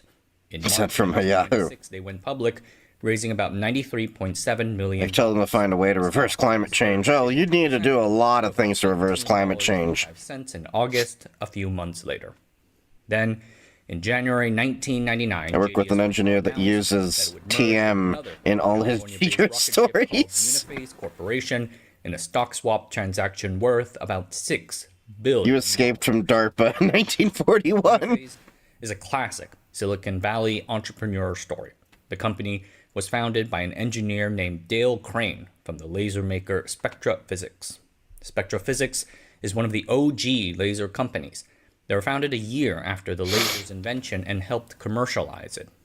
One of their products was a small helium neon gas laser for scanning supermarket barcodes. You ever seen those blue LED edits? Process, What do you mean the blue LED edits? The counter. You mean 1947 Roswell UFO? To build a similar laser. We're legit a technological marvel. Oh, yeah. Into a handheld. Yeah, blue LEDs or something else. Interested in that. So in 1979, now we just use them like they're nothing. In his garage with $300,000 of savings. After a year, he finished his laser and sold tens of thousands of laser units to manufacturers. His vision of a handheld laser-based grocery store scanner produced by Symbol Technology became reality. Uniphase revenue. Wow, that's an interesting Crane to build vision. Laser products. Moving up wavelengths from helium neon red lasers to But I guess when you think about barcode scanning, that was revolutionary at the time. In 1992, Uniphase's board appointed a bold software executive named Kevin Kalkhoven as its CEO. Kalkhoven's mandate was to accelerate the company's plodding growth and IPO so that investors can get a financial return on these random laser experiments. Kalkhoven first led an entry. They were figured out when Sailor Moon's season 3 was airing. Inspection tool called the UltraPoint. Interesting. It scans a blue argon laser across the silicon wafer to find defects as small as 0.1 microns in diameter. UltraPoint was a fairly successful business that eventually boosted Uniphase towards their 1993 IPO, which valued them at about $30 million. Then in 1994, Kalkhoven read a magazine article profiling how MCI telecom used an amplified laser beam to send data from Chicago. Haven't heard of MCI in a minute. The beam was sent via optical fiber with relatively little loss. No need for electrical equipment to regenerate the signal through copper wires. Kalkhoven immediately became a true believer in the technology and proposed... This was released the same year the blue LED was completely figured out. Oh, interesting. This was an unpopular move. Kalkhoven personally had no experience in telecommunications, and Uniphase had no experience in the semiconductor lasers used for telecom. Their expertise was in gas lasers, as I mentioned earlier. Interesting combo. A few people were skeptical. Paul Crane, for his part, thought the man was crazy, sold off all his shares, and disembarked to Nevada to raise a family. But Kalkhoven pushed forward. In 1995, he paid $8 million to buy defense contractor United Technologies' Photonics Division. UT was then going through the early 1990s post-Soviet defense bust and needed to slim down. The purchase was as risky as can be. Kalkhoven was betting the company, but it gave Uniphase their first critical fiber. Didn't put the two and two together, but I guess that makes sense. Post-Cold War. That could modify a laser beam at gigahertz speeds to encode data signals. Uniphase then went on to build up the company's offerings with a raft of acquisitions, including IBM's laser diode division in Switzerland in 1997. In 1998, they swallowed up Philips's optoelectronics group in a complex stock swap. The transaction helped complete Uniphase's lineup of semiconductor lasers from the fiber optic industry. Previously, they only offered 980 nanometer lasers. Philips provided two others, 1310 nanometers and 1550 nanometers. Pretty wide spectrum now. Kalkoven got a call from JDS's Strauss, asking whether he might be interested in doing something together. So the two CEOs went on a hike in the Colorado Rockies, as rich CEOs do, and hashed out how a combination might look like. The deal was finalized in September 1998 near Lake Tahoe, and as I said earlier, was announced in January 1999. The combined company, called JDS Uniphase, or JDSU, began life in July 1999. Kalkoven would serve as CEO and co-chairman. Josef Strauss became COO and the other co-chairman. The latter celebrated by giving away thousands of his trademark black beret. The company, JDSU, had sales of about $587 million and profits of $124 million. Nortel, huh? The combination brought together JDS's strengths in passive fiber optic components. Haven't heard of Nortel in a minute. Strengths in active components. The company can now serve as a one-stop shop for buyers like Lucent and Nortel, who use those components to produce equipment to fulfill the seemingly insatiable demands of telecoms like Quest, Global Crossing, Level 3, and 360 networks. Investors loved the merger. The stocks. I had a couple clients that had level 3 connections. They kept loving it throughout the year. JDS Uniphase's stock went from a split-adjusted $17.25 per share in January 1999 to $161.35 by December. Damn, that's a 10x. Going.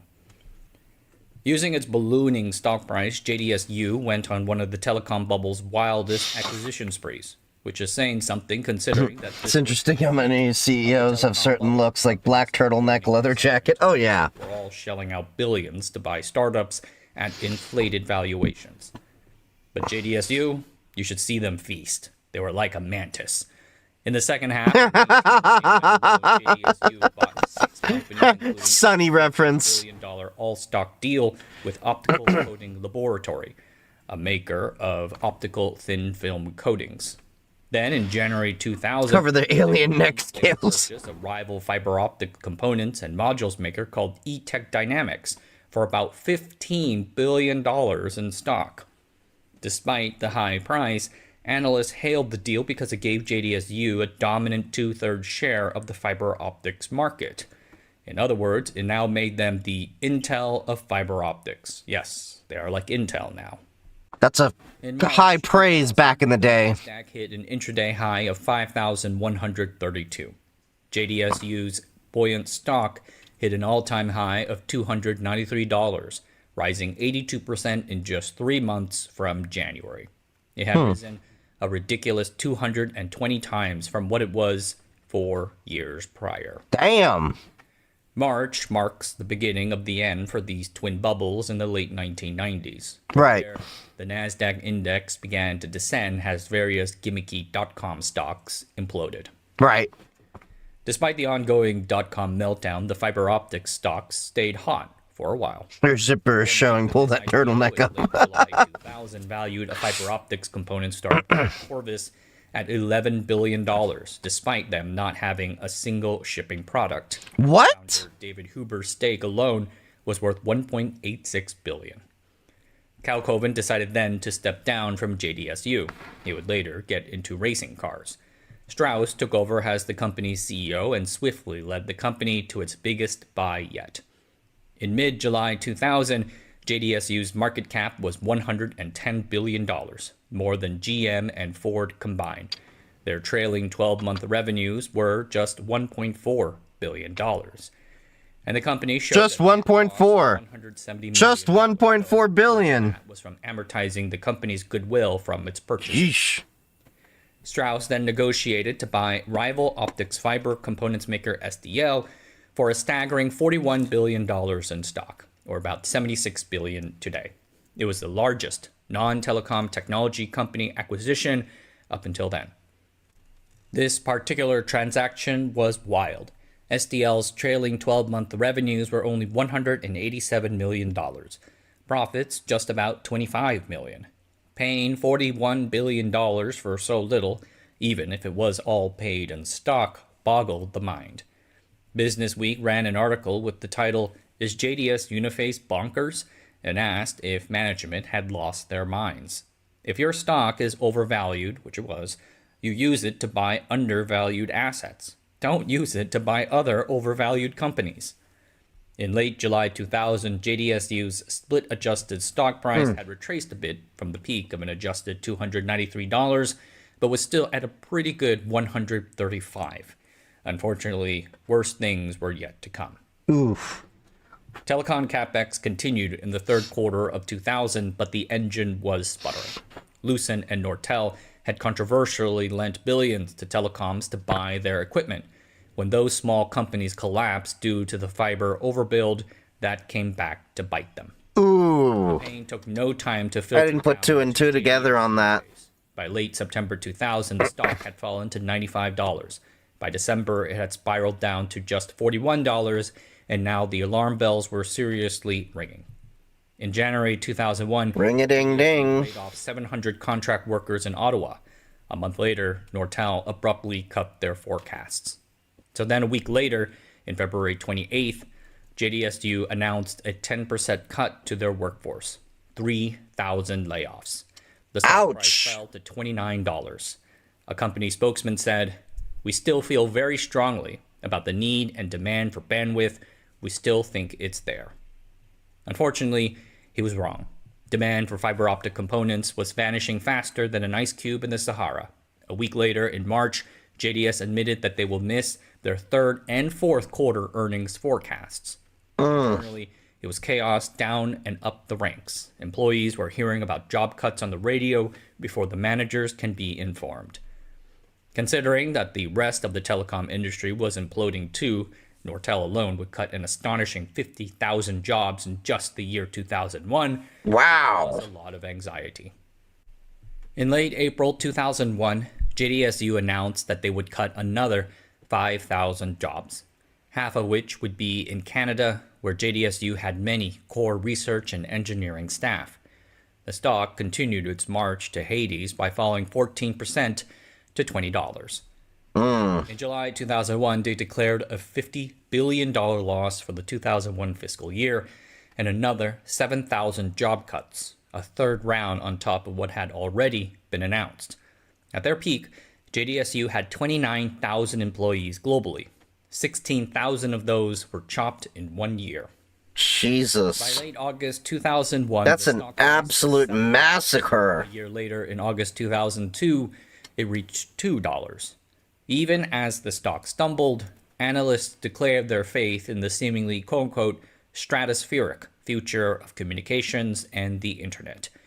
Meanwhile, management raked in millions selling their shares. I know that some today argue that there are good and bad bubbles, pointing to the telecom bubble as one of the good ones, because it created internet capacity.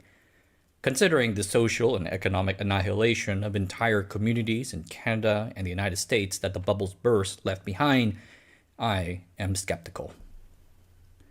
For the next few years, JDSU continued to show losses. A year after their first immolation, they announced another $8.7 billion loss for the fiscal year 2002. Good God! Due to billions in write-downs from the 17 or so acquisitions made during its wild and woolly years. Fortunately, the company did almost all of its purchases using stock rather than cash. They had no debt and were cash flow positive. So ultimately, after cutting enough jobs, the company managed to limp through these hard times. In August 2003, Strauss retired. His legacy for Canada is mixed. He helped create thousands of high-paying engineering jobs in his adopted home of Ottawa, but under his purview, JDSU hyped the fiber bubble and then annihilated billions in people's life savings and cut 95% of the jobs in said adopted hometown. The fiber overhang meant that JDSU can no longer rely on new fiber component sales, so they pivoted to providing testing and maintenance services for those customers with the 2000 purchase of Acterna. By now, revenue had shriveled to just $166 million. The stock plopped to $1.50. Jeez. This pivot was the right move, and over the next decade, the company quietly expanded its portfolio of stable but boring service businesses. Stuff like fiber optics cleaning and network testing services. The latter became especially attractive as cloud computing became more prevalent. They also seem to have spent some money to get into the business of anti-counterfeit stuff like those special color-shifting optical inks. Interesting pivot. Pretty cool. In September 11, 2014, JDSU announced that they were going to spin off their optical components and commercial lasers businesses. The old JDSU entity, later to be renamed to Viavi Solutions, retained the various network service, installation, and test businesses that helped the company survive the past 10 plus years. Okay, so we're almost to the AI data centers and how it's going to be in the modern era. Had been 3 businesses under one umbrella, and it was clear on the investor call that management valued one of those 3 less than the other 2. The optical hardware business was strong, but faced heavier competitive pressures.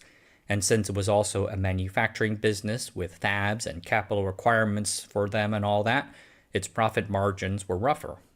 The various network and service enablement businesses, on the other hand, are more software-centric, with 60% gross margins.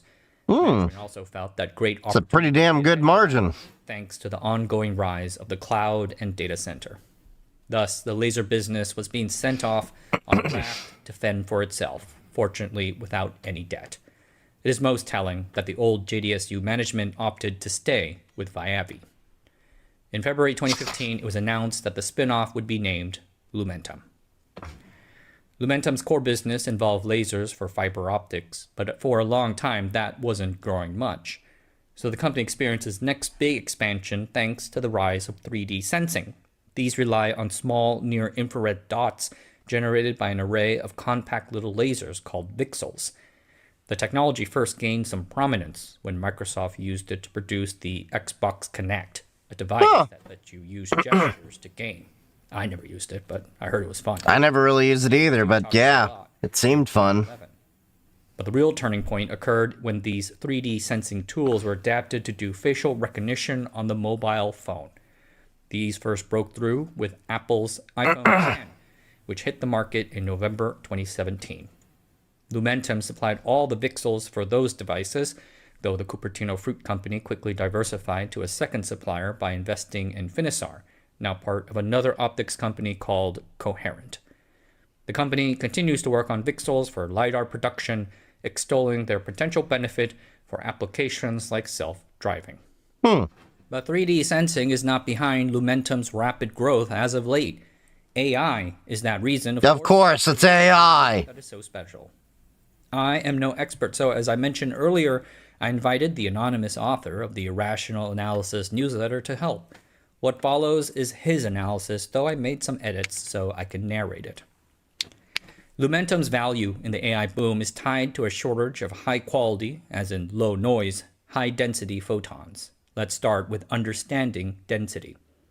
Co-packaged optical or CPO systems like those shown by NVIDIA and Broadcom want ultra-high power continuous wave lasers.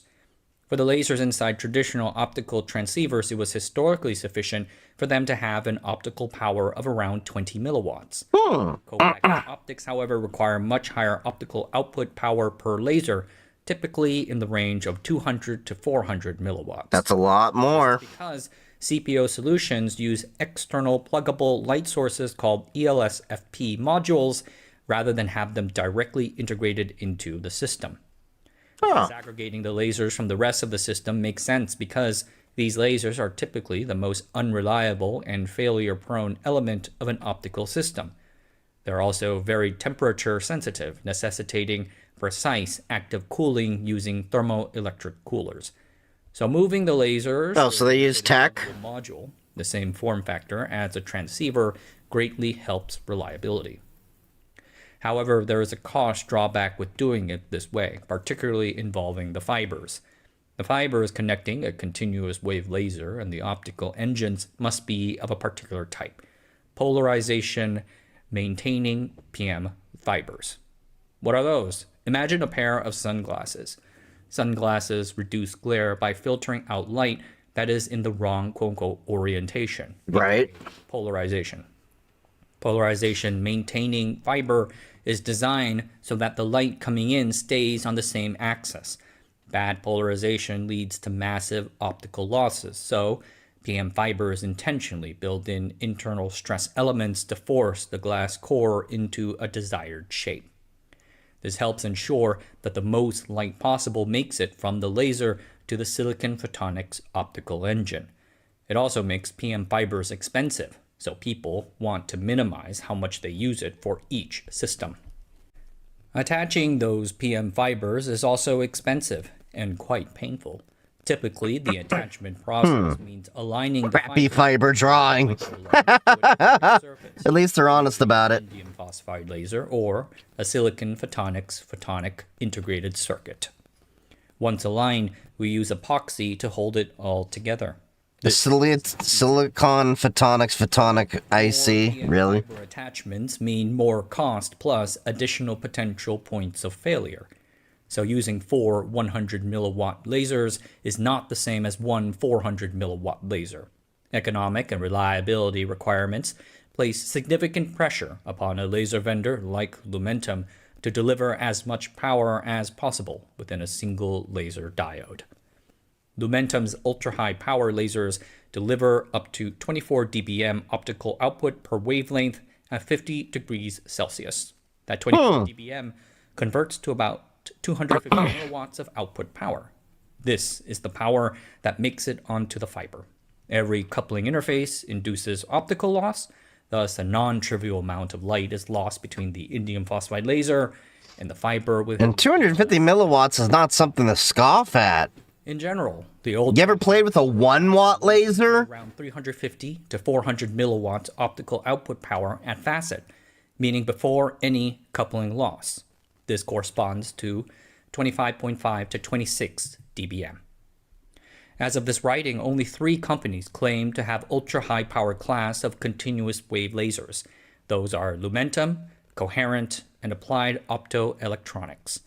Broadcom has an internal laser division that presumably has a solution, but they have not advertised their precise optical power specs. But power is not the only story. The quality of the photons is also critical for modern CPO systems, particularly those using ring modulators. 2 key specs determine how quote-unquote noisy a laser is: line width and relative intensity noise, or RIN. See, I've never really gotten that deep into fiber optics. Stay at one exact frequency. They actually jitter across the optical spectrum. Line width is the width of that jitter, thus telling you the laser's sharpness. Better.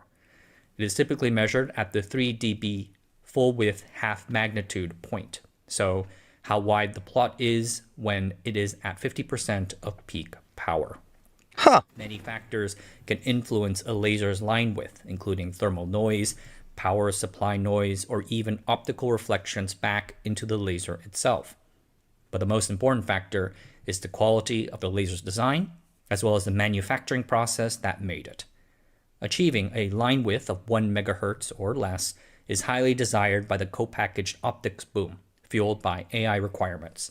It is extremely difficult to hit this number at high power because of how DFB, distributed feedback lasers, work. Unlike normal lasers, DFB lasers use many tiny mirrors called gratings that bounce light back and forth in a feedback loop.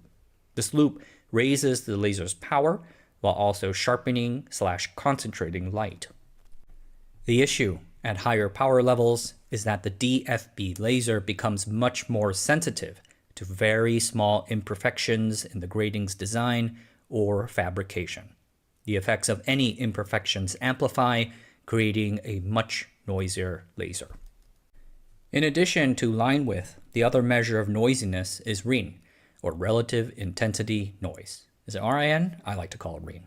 If line width is noise going side to side, then RIN is amplitude noise. Laser power intensity fluctuates up and down randomly over time. RIN measures that intensity noise. There's a lot of stuff that I never really learned about because I never had to do with fiber optics. An average between 2 values. The lower bound is defined by the optical system's tolerance to low frequency noise, and is typically around 0.1 to 10 megahertz, while the upper bound is often determined by the Nyquist frequency of the communication system. So, a system designed for 112 gigabits per second Ethernet might measure RIN from 10 megahertz to 28.5 gigahertz.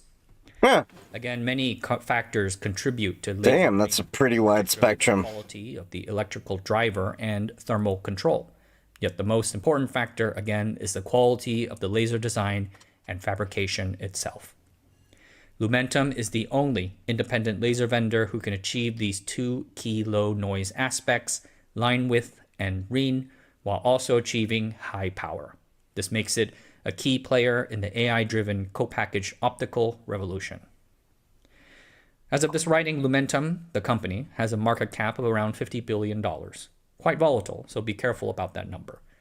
And it was just announced, as of this writing, that Lumentum and doing fiber optics in the future someday? Maybe. Photonic systems, along with building... I want to get them in the lab, but I can't justify the cost. I don't know where the AI data center boom goes from here, but I am fascinated... I moved my switches to DAC, direct attached copper. Or given them new life. Fiber optics is back again after 20 plus years in the gulag. Let's go. Alright everyone, that's it for tonight. Thanks for watching. Subscribe to the channel, sign up for the Patreon, and thanks again to Irrational for spending time with me on this. Yeah, interesting. Alright, let's see. UFD Tech. I find it funny that guy's videos keep coming up all over the place, even though I keep seeing people complain about him on TikTok. Like, there was, I shared with somebody that apparently he blocked me on TikTok, and I don't even know why, and the only thing I can think of is maybe he disagreed with something I must have commented on one of his videos. I don't know. It's kind of funny because, yeah. It's funny as shit. Like, I just, like, one of these days, I realized that when somebody sent me a video for me to review on stream, and I'm like, what the hell, it's not there, and they're like, and one of the people on stream was like, it's definitely there, and they're like, he blocked you. And I'm like, well, I don't know how, because I haven't gotten into it with him. I never have spoken to him directly. But I've learned secondhand from a few people that quite a few of the professional tech creators, or professionals who are tech creators, shall I say, have apparently had a sour taste from him. But we'll see what he has to say. What is this? It's time for you to use Xbox mode. All right, Intel, I'm listening. And Okay, I'm not going to watch this full video over here. So, what's the highlight over... Okay, we're going to just... Let's talk about something that's actually good news. You're not going to buy it because it's going to come out in China, but anybody who has access to Chinese markets might be looking at a new GPU competitor, with Listwan announcing that their LX7G106, you're worse than Intel, their GPU, their gaming GPU, is launching June 18th. It will support dozens of popular Steam games, Cyberpunk included, and have DX12 support. So Black Myth Wukong, Witcher 3, Resident Evil 4 being put on that list. Is that the remake? That's probably the remake. No, that doesn't look like the remake, though. Look at those polygons. Those look pretty bad. Baldur's Gate also being included. Farkback. That's what? The AI generated this. Tob Rodmer. Buddy, look at Far Cry 6. It's Farkback. Farkback. Hopefully, marketing and not necessarily the performance of their GPUs. We have seen pre-release performance numbers from these cards previously. Can I get your opinion on an idea I have since you're more into crypto and cybersecurity? Yeah, I mean, you can ask. If I recall correctly, but DX12, Vulkan, OpenGL, OpenCL support, it looks like it's actually going to have a pretty decent launch. It's going to have 12 gigs of VRAM, so kind of comparative to what you get in a B580 is the general idea. Not too bad. So, okay, the text clarifies that it's Resident Evil 4 remake, but that looks like the old school Resident Evil textures. Also, is that Sekiro? I think so. It must be called something different, because why does it just say AX? I don't know what's going on there, but I am excited. A new GPU competitor, if this can pick up any sort of Steam, pardon my language there. In China, that could also mean that NVIDIA and AMD have new competitors that they have to look out for in that market and potentially create a situation where they have to be competitive for China, but then there are side effects for the rest of the markets. That's the general hope. And in case you're hoping to win a PC, again, twitch.tv/UFD Tech or UFD Music, we're giving away. All right. Cool. All right, so Kara actually shared the With Diode website too, which we looked at a little bit earlier from one of the things. So that's where you can simulate, different circuitry over here. So it's an interesting little thing if anyone needs to tinker. Yeah. I think that'd actually be useful. I don't know how accurate it is. I'm not too much of a hardware guy on that side of things. Hans has this TikTok video over here. Just accidentally published the password to $5 million worth of crypto on the internet in a press release. Oh, God! Hello, Graham Cluley here. Who wants to get me $5 million worth of crypto? Just give me like 5 Gs. Daddy needs a DGX Spark. Cybersecurity expert who wrote one of the first ever antivirus products for Windows. I've been working for some of the world's biggest cybersecurity companies for over 30 years, and you're watching the latest episode of The Facepalm Files. So, Korea's tax authority, the NTS, raided 124 wealthy tax dodgers and seized their cryptocurrency. Great result, big win. They were so proud of themselves. They Internet is wildly unstable. And to make it more eye-catching, It's pretty good on the other platforms, it's not TikTok. seized hardware.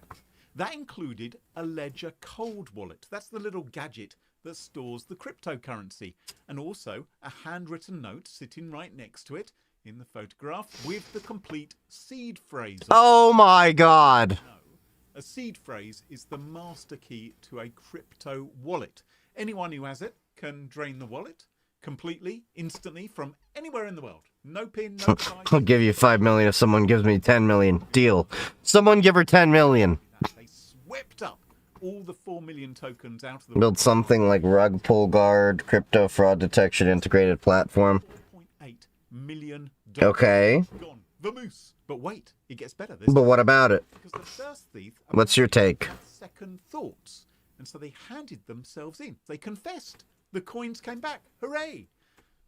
And then a second thief stole them. So now police are hunting thief number 2. And they haven't ruled out the possibility that it might have been the original tax evader, the guy the coins were actually seized from, who thought, well, if the government aren't going to protect this, it was the government that posted the password on the internet. A textbook security fail. I'm Graham Cluley. Try not to photograph your passwords. Leave it to government. Alright. Let's see. We got CoinDesk over here. South Korea investigates seed phrase leak in photo leading to 4.8 million crypto from tax authority. I can't believe this actually happened. I wish I knew about that. I would have taken the money. Go on, take the money and run. Ooh, ooh, ooh. Go on, take the money and run. All the known scams and wallets and tracking everything. Could that help me break into Web3 fintech space? I mean, it could definitely help. It couldn't hurt. Get you a something in your portfolio at least. Like I've got a few projects under my belt in the Monero space. Alright, so what is this over here? From Radio Free Europe, Radio Liberty, who is sending this? Listen to the mystery radio signal from day one of US-Iran war. Ooh, I love me some radio shit. Listen to this. It's a number station! On the first day of the U.S.-Israeli attacks on Iran, something strange appeared on the airwaves. A mysterious shortwave radio broadcast. A man's voice calmly reading random number sequences in Persian. Radio enthusiasts first picked it up on February 28th, the first day of the war.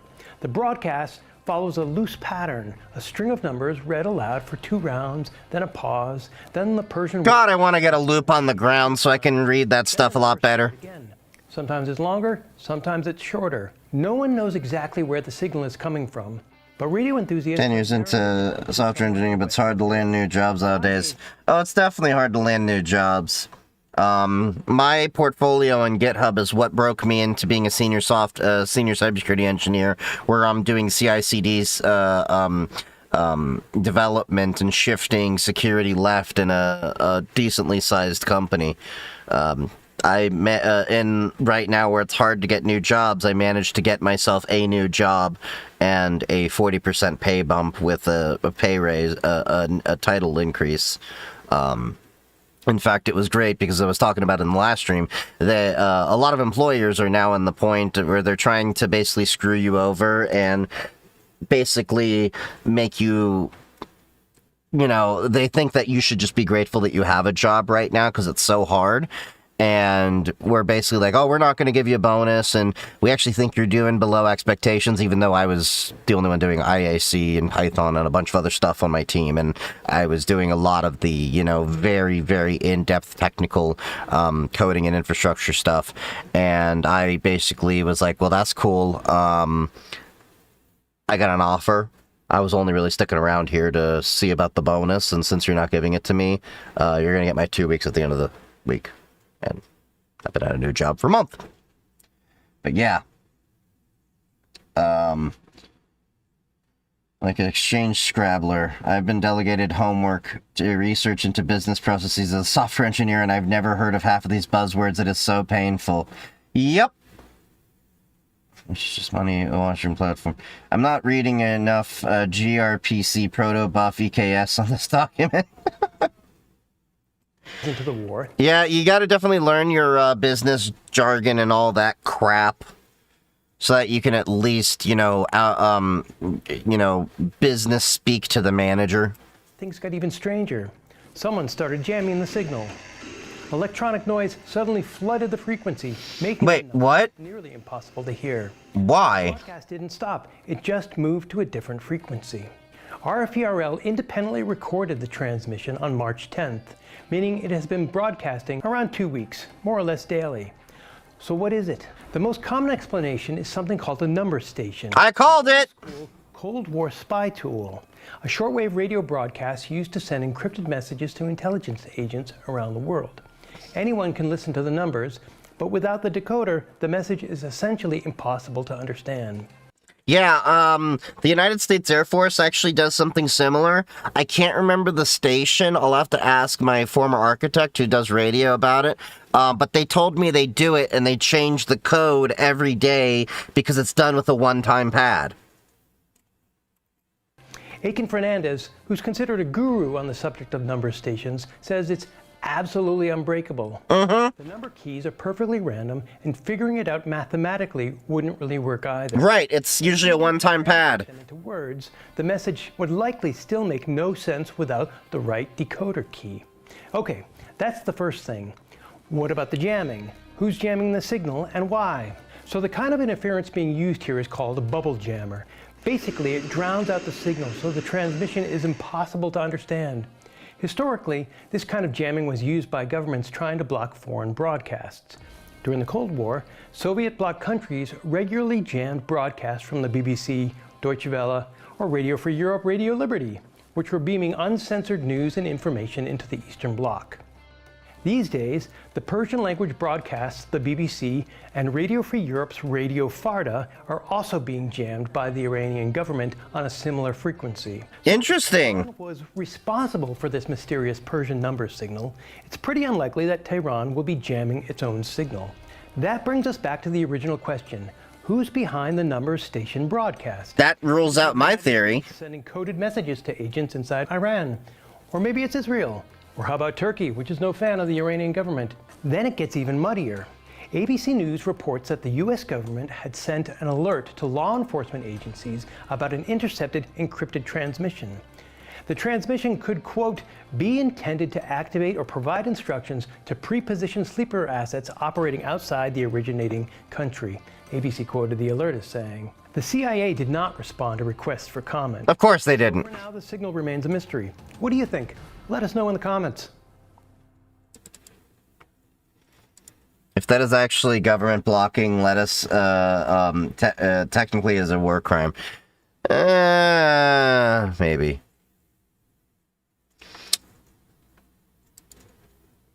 Alright, so, let's see. The TikTok video HBX had. So, what is this? Exposed a massive lobbying campaign that's pushing for age verification laws. Yeah, we talked about this. See, the user named OKLingonberry dropped an entire investigation where he dug through networks of political funding and government databases to see who's been lobbying Congress to pass all these online age verification bills. And after analyzing over $2 billion in political funding, he found that Facebook and Meta spent over $26 million last year lobbying politicians across 45 different states, all to implement ID checks not just at the Think it's Iran talking to their militia outside the country. Maybe, but if they're jamming it, that would make sense. Require age verification before you can even download apps on your phone. And if you actually read the proposals, it's pretty clear that this is an ID check. This was the video we already watched? Okay. I thought so. Okay. Then I guess we can move on.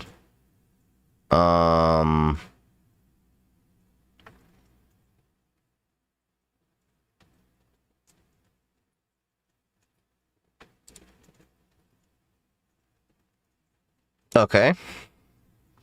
After 12 years, the Xbox One has finally been hacked.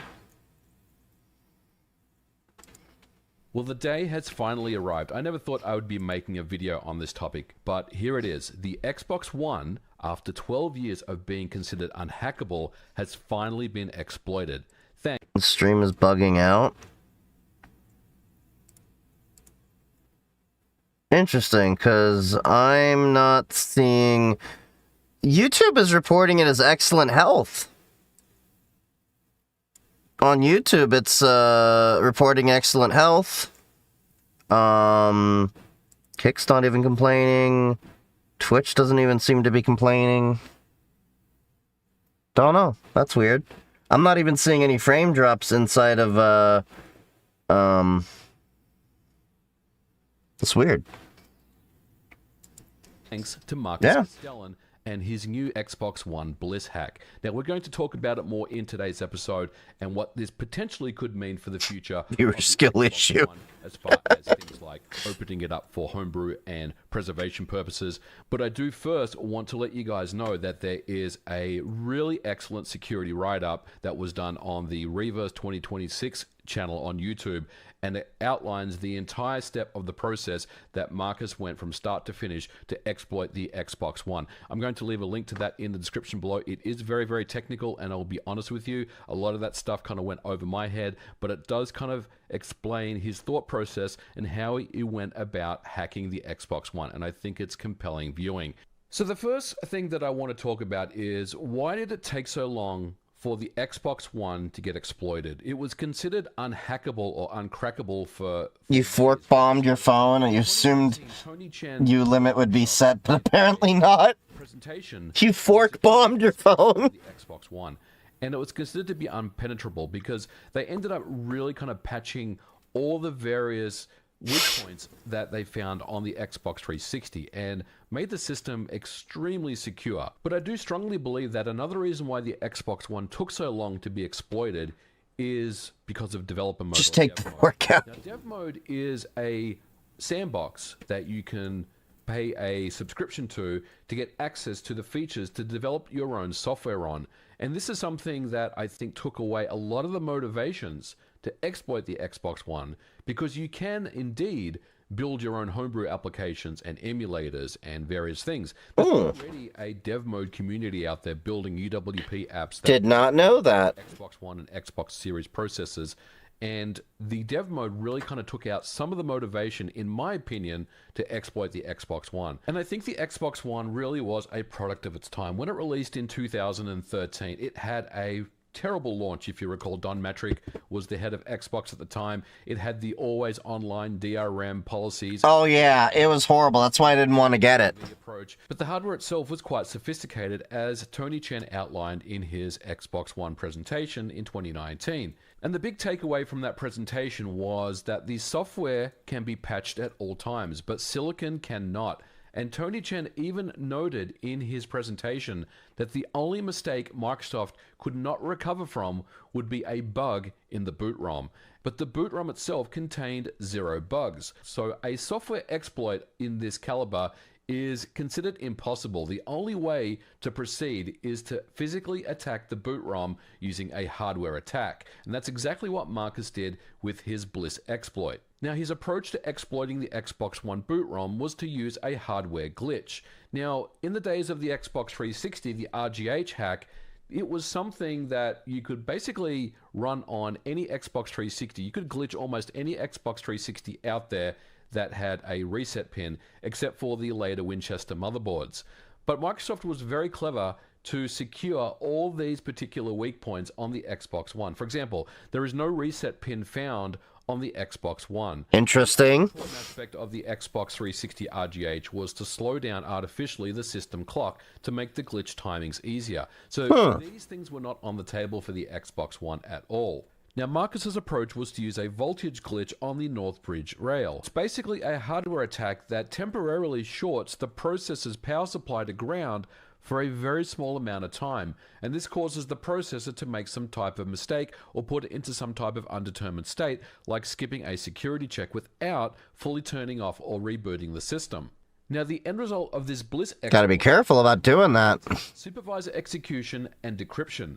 And this means that all this is irreversible on Xbox One hardware. Once you've performed this modification, there is no way for Microsoft to come in and patch it after the fact. And according to the Cybersec Guru article, it executes before Microsoft performs any of its highly secure, irreversible cryptographic key transformations. Any code revocation checks can occur. So once the boot ROM has been exploited, now we have the ability to dump the console's eFuses and all keys. It can also extract Microsoft's internal copyright strings from the boot ROM, as was showed in his demonstration. It also means that the various bootloaders can be fully decrypted, which means, in theory, potentially, we could start talking about things like custom firmwares. But the overarching thing here is that with the boot ROM exploit, things like the hypervisor, the game OS, the system OS, all of these features underneath are fundamentally compromised, and the hack will allow for decryption, loading, patching, and execution of unsigned code, which means if you're someone that's in homebrew, then you're starting to get interested in something like this, right? And because this is a physical hardware-based attack, it's impossible for Microsoft to patch via a security firmware update. Right. Now, of course, this is 2026, and the Xbox One is considered old and out-of-date hardware, so why do we even really care about something like this? Well, we have to talk about things like preservation, right? The Xbox One, because it was unhackable for so many years, does have Xbox One exclusive games that are tied to the hardware.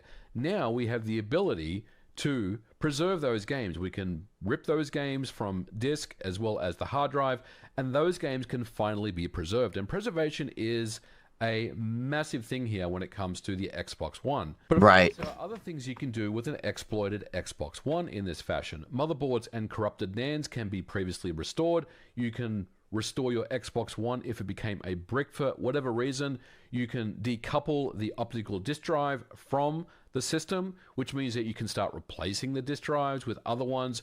You can also do various MMC replacements. You can also fully restore and reprogram corrupted NANDs. And this is very interesting because Xbox One hardware is starting to show wear and tear, right? We're starting to get to the point where these systems will not start to turn on, they'll start to fail over time. And having the ability to do this is very exciting. It also means that the Xbox One store, which is still online to this day, but eventually, you know, the Xbox One store, like the 360 store, may see its demise at some point in the future. So the ability to now fully decrypt games, applications, and preserve the entire... Yeah, I'm really worried about game preservation moving forward. Because you don't really have discs for a lot of the games moving forward. Is very, very exciting. I think a lot of preservationists out there and archivists and historians are very interested in something like this. So what is required to mod your Xbox One? Well, the first thing is you need a 2013 Xbox One. I'm talking about the VCR models that released early on. So the later Xbox One S, as well as the Xbox One X and the Xbox Series consoles are not exploitable. The only one at this point that is exploitable is the 2013 Xbox One VCR.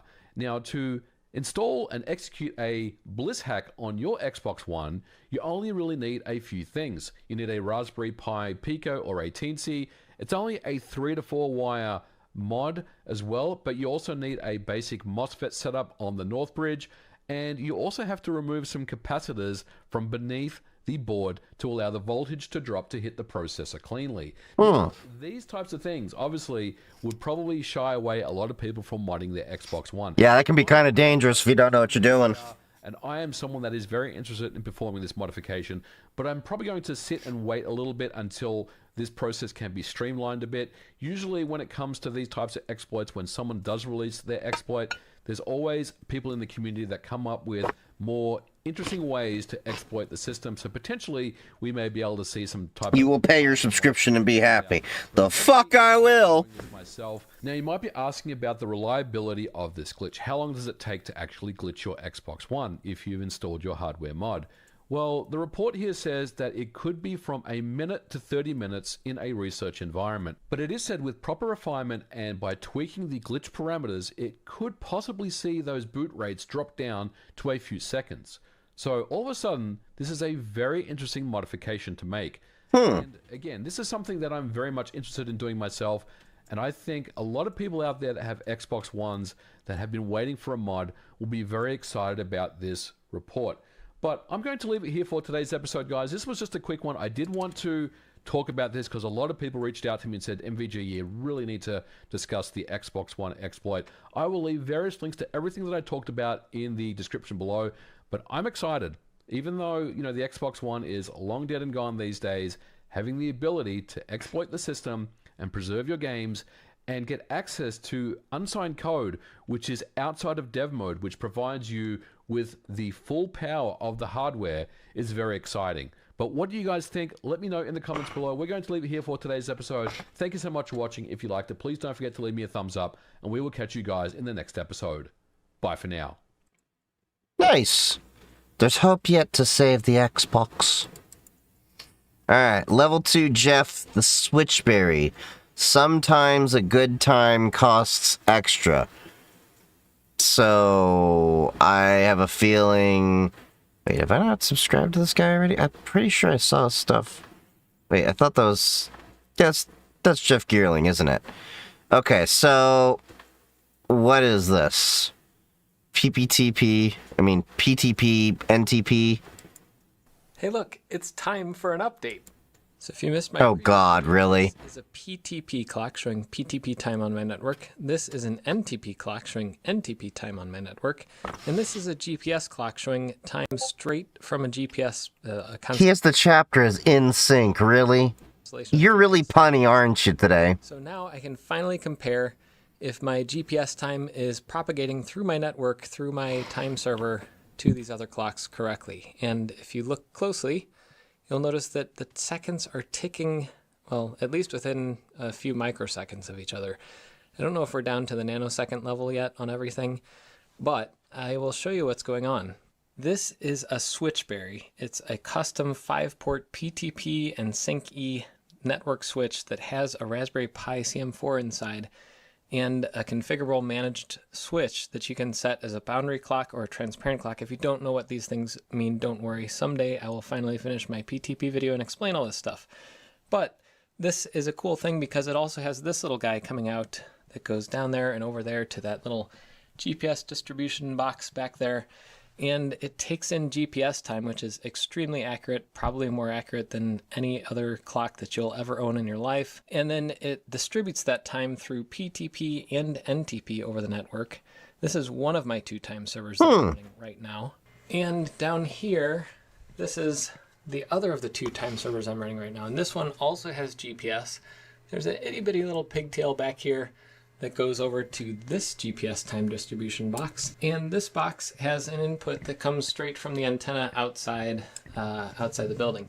And this is another NTP clock, but this is also outputting PTP time over the network through this little Intel NIC. Why do you have so many time servers, my man? Timing.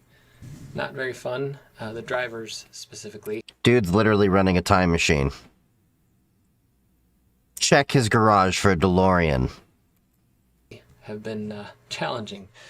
And I have all the clocks now. Well, hold on. I have all the clocks now, including this one that is using Apple's time servers, or maybe GPS. I don't know what the Apple Watch actually uses officially. But they're all ticking at the exact same time, which is something that's very fun to have because for months, actually for over a year now, I have not had all my clocks ticking at the same time because of various issues, most notably this little Intel network controller.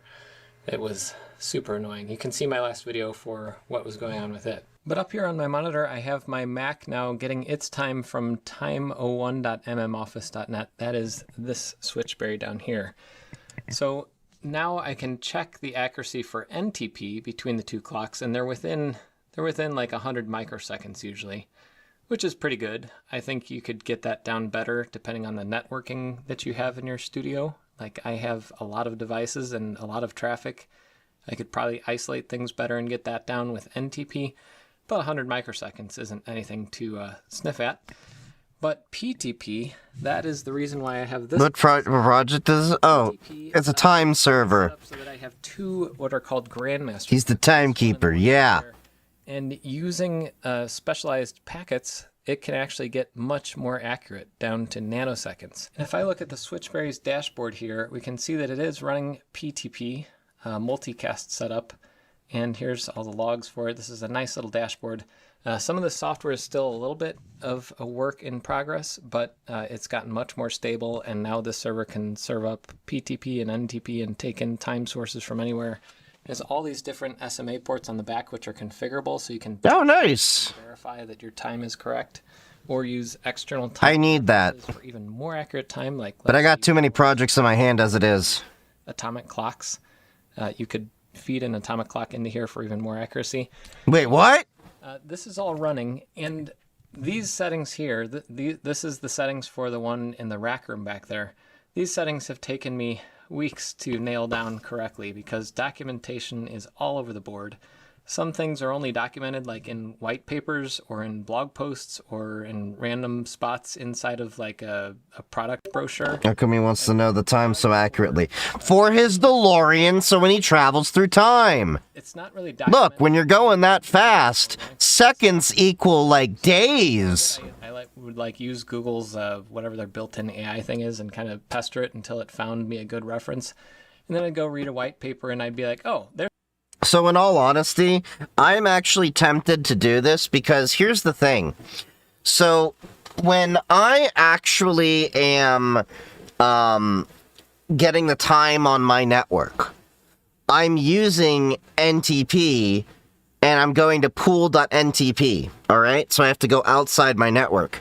If I can make my own server, get it from GPS time or whatever, I can essentially wall off the time, and then any systems that I air gap, I could then have my firewall just grab it from that device and distribute it across the network through pfSense, or however else I want to do it.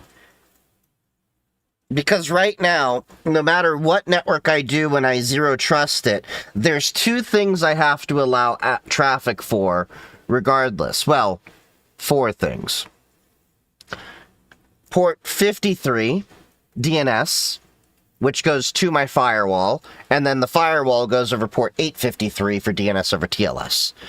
But it still acts as its own DNS server, so no way I'm really going to get around that. At least locally.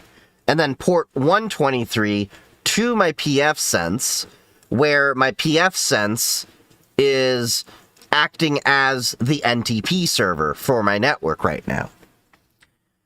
And then, of course, port 80 and 443. those are the things I have to allow pretty much on every network except the IPMI network, which is how I manage the devices that have IPMI. That I can basically remote in and I can remotely control them at the firmware level and reboot the device and even do firmware updates and everything. So, I would love to get GPS time, because then if the internet is down, I can still have that pull in, so that way I know all of the devices on my network are accurate, and if I could somehow plug that in to atomic time, yeah. There's a table of the actual values that this can be. Otherwise, For those of you that don't know, you can actually buy dedicated time servers. So you can buy devices like this, and they're not exactly cheap, but you can get like this. See, $350 for this little guy right here. It's literally a time server, and it's a simple GPS NTP network time server. So it's doing exactly what he's talking about, where it blasts it out over the network, doing GPS. And then you just do that. But, yeah. There's Warrior_the_chosen is now chilling in the lab. Thank you. Thank you for the follow. 350, yeah. Yeah, these have been... they're not that cheap. The reason why is because a lot of them go through certifications and ratings and everything. So these have to go through, let me see, like, some of them actually have to get, like, straight up hard certifications. And this one's made in the USA, which also is a big part of it. Hold on. But yeah, like, this is kind of how we had to do it back in the day until you had, like, Raspberry Pis and stuff like that. Yeah, so, like, these are able to be used in military installations and stuff like that, so it's probably got some kind of certification, that they've gone through that, most of us don't care about. These are not exactly... for your average person. And this is probably capable of quite a few things, too. But, yeah. I've always wanted to get my own time server set up for a few things. But, yeah. That's been on my to-do list, but I have so many other. Some are 5,000. Oh, yeah, you can get the ones that, like, they have, like, actual, like, what is the most accurate ones are basically measuring the decay of atoms. Atomic network, clock. So you can get atomic system clocks. If I can find the correct one, yeah, like something like this. Cesium. That was what I was thinking of. You can get cesium, you can get rubidium. So as you can see, like, yeah. You can get, like, some really expensive clocks in there. So you got hydrogen ones, you've got rubidium, cesium, and as you can see, like, monthly aging, so 24-hour phase drift, you're talking, like, 20 picoseconds, 5 nanoseconds, 200 nanoseconds per day at constant temperature. So, like, yeah. You can do a lot with these. And, of course, you know, there's time.gov for all those things, but yeah, I thought it would be really cool to get one of those, but, of course, I ain't gonna have the money for a cesium time clock. You're sitting there just like re-implementing PTP from scratch and trying to figure out what hexadecimal fields store the information. An invaluable tool for that process is Wireshark. Wireshark can read all the packets going across your network, and I'm probably going to black this part out so you don't see all those, but I can narrow it down to PTP, And now you're just seeing PTP messages. So there's, with this two-step PTP that I'm using, there's announce, and then sync, and then follow-up. And PTP uses those 3 sets of messages to give it like what kind of information can be passed, what's the actual time, and then how long has it been since the last packet, so you can really accurately measure that. PTP is kind of interesting then, because NTP is just a UDP where it just sends it out and it's like, yo, you got time? Cool. Whereas PTP is kind of like, you got the time? Yeah, I got the time. It looks like it's this. Okay, cool. What was the time? Cool. And it's going back and forth. I'm going to stop here. I'm going to stop the feed so I don't flood my network here. But if I look at a message, you can dig into the actual stuff that's going on inside the PTP packet. So this is one of the clocks. And if I go to flags, it has all this information. So this was some of the stuff that I had to figure out, like, how do I set these things? Where do they... Oh, what did you just put in there? And how do I know if the clock is giving me TAI? What did you just put in?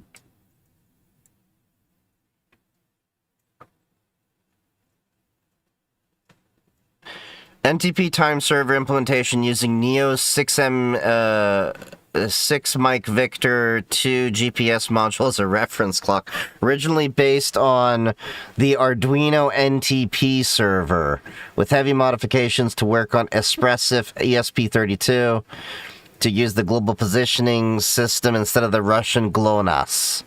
The GPS is reconfigured for 115200 baud and 1 PPS and 100 microsecond pulse duration at runtime. And star. I have so many things starred. This is like not been touched in a few years, but I'm gonna have to like look at that. Yeah. Time, which is time without leap seconds, or UTC time, which is time with leap seconds. And PTP is essential for high-end broadcast networks. Oh yeah. Like, how do I tell clocks, hey, this is TAI, and here's the leap seconds? So I figured out... Yeah, I'd like to do PTP and get that set up, because I want to do, like, digital radio with ham and stuff like that. Time is reasonable, like, that's correct. Not that I need it, but it'd be nice. Using the PTP time scale, that means it's TAI time. And that time is traceable, meaning that I have traceable... Zero Trust coffee machine to stop the Soviets burning my beans. It's like there's so I zero trusted my IoT. I also have the different flags, like the clock class is 6. I don't even remember where I found that, like how to set that, but that's what it is for this one. If you know in the comments if there's a really good reference for all these values, let me know. But the other thing I had to figure out is how all this stuff works together. Like you get over here, GPS time comes in through this little SMA port. Right. And that needs to get out to the network. But right. You can't really just like shoot that out to here.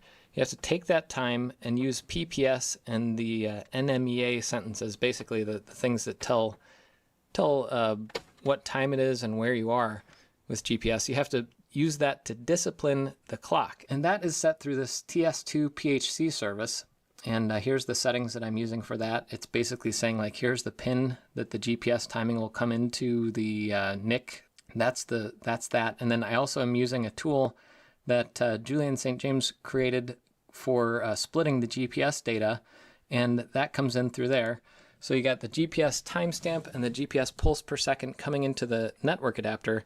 But then if you want NTP, you can't just use that out of the network adapter, at least not with like the current versions of NTP. There might be a way to do that in the future. Did you just use the Gen 2 guide for that? Yeah, I guess that guide is still useful. Then you need this thing called PH2. Yep, I have MTP because I intercept NASA satellites. Makes sense. System clock. And then you have to give it some other settings. What the source. Eventually I'll do some NASA satellite stuff, but I don't have the dishes set up. I just have LoRa, HF, VHF, and UHF on the house. And all that. Like the best thing to do is just to leave it like the defaults and then set it at the very end. So in here I tell it like take 30 seconds off, 37 seconds, which is the amount of leap seconds there are currently in existence according to the International Alliance of Clock People. And that makes it so that the time coming out of here and going into the system clock on the Raspberry Pi is correct. And then I can use that system clock to drive NTP, which I do up here in the Crony config. And I say the local clock, use that and call it Stratum 1. That means it's like, it's getting time from GPS. This is like the best time server you're going to get for NTP. And I also had to disable all the other stuff in NTP in Crony. Otherwise, it might use some of those, or it might screw up and not use the system clock. We have a 24-inch dish. Works pretty good along with VHF, UHF. Nice. Quick update video on the stuff. Yeah, eventually I want to get a Discovery dish and reference to the 90s, or I don't know if that was 2000s. They're in sync, and that is great because now I can finally. Crap, the thing to motorize it. Forget what it's called. Sentinel to actually measure how good my clocks are, or find out how many hundreds of nanoseconds or. So he's got himself an N-type to SMA connector, if I'm not mistaken, right there. What are you doing with that? Maybe even microseconds I'm off. And then I can do fun timing experience after that, because I don't want to do the fun stuff in time until I know I have good time. And, in the end, once we get to the metaphysical level, we'll realize that time is just a construct anyway. And none of this really matters. I'm still working on a GPS video that I've been working on for over a year and a half. So someday I'll finish that too. I realized I've gotten through this video and I never showed you what this actual board looks like. I think I showed a little bit of it in another video a while back, but this is I want it. Case. In the bottom case, we're still kind of working on the design a little bit. Like one thing I'm trying today is putting a fan in here. There's a fan header over here, and the board does get a little toasty because there's no active cooling in here. But this board has a few important parts that if you want...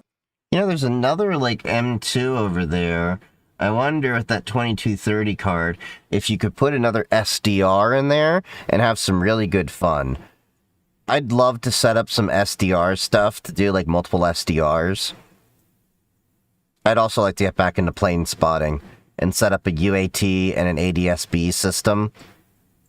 And there's another thing I wanted to do with SDR to track things. Oh well.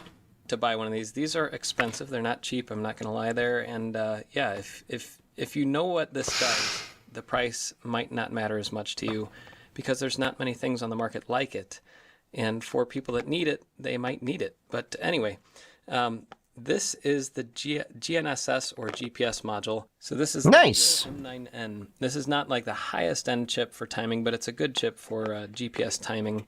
And it has the antenna connection over here. The reason I would need the servers because I forget the day and time. If I had it synced on my wall, the better. It can be configured for pulse per second in, for pulse per second out, and for some other tasks when you're verifying your timing. And then it has mini HDMI or micro HDMI, USB 2.0, and a micro SD card for light compute modules. And over here there's the little debug or USB mini header for programming eMMC compute modules. Then there's a fan header. This is the chip that's one of the most important chips on here, the microchip. I forget what model this is exactly, but you might be able to see that. I can't see it through my viewfinder.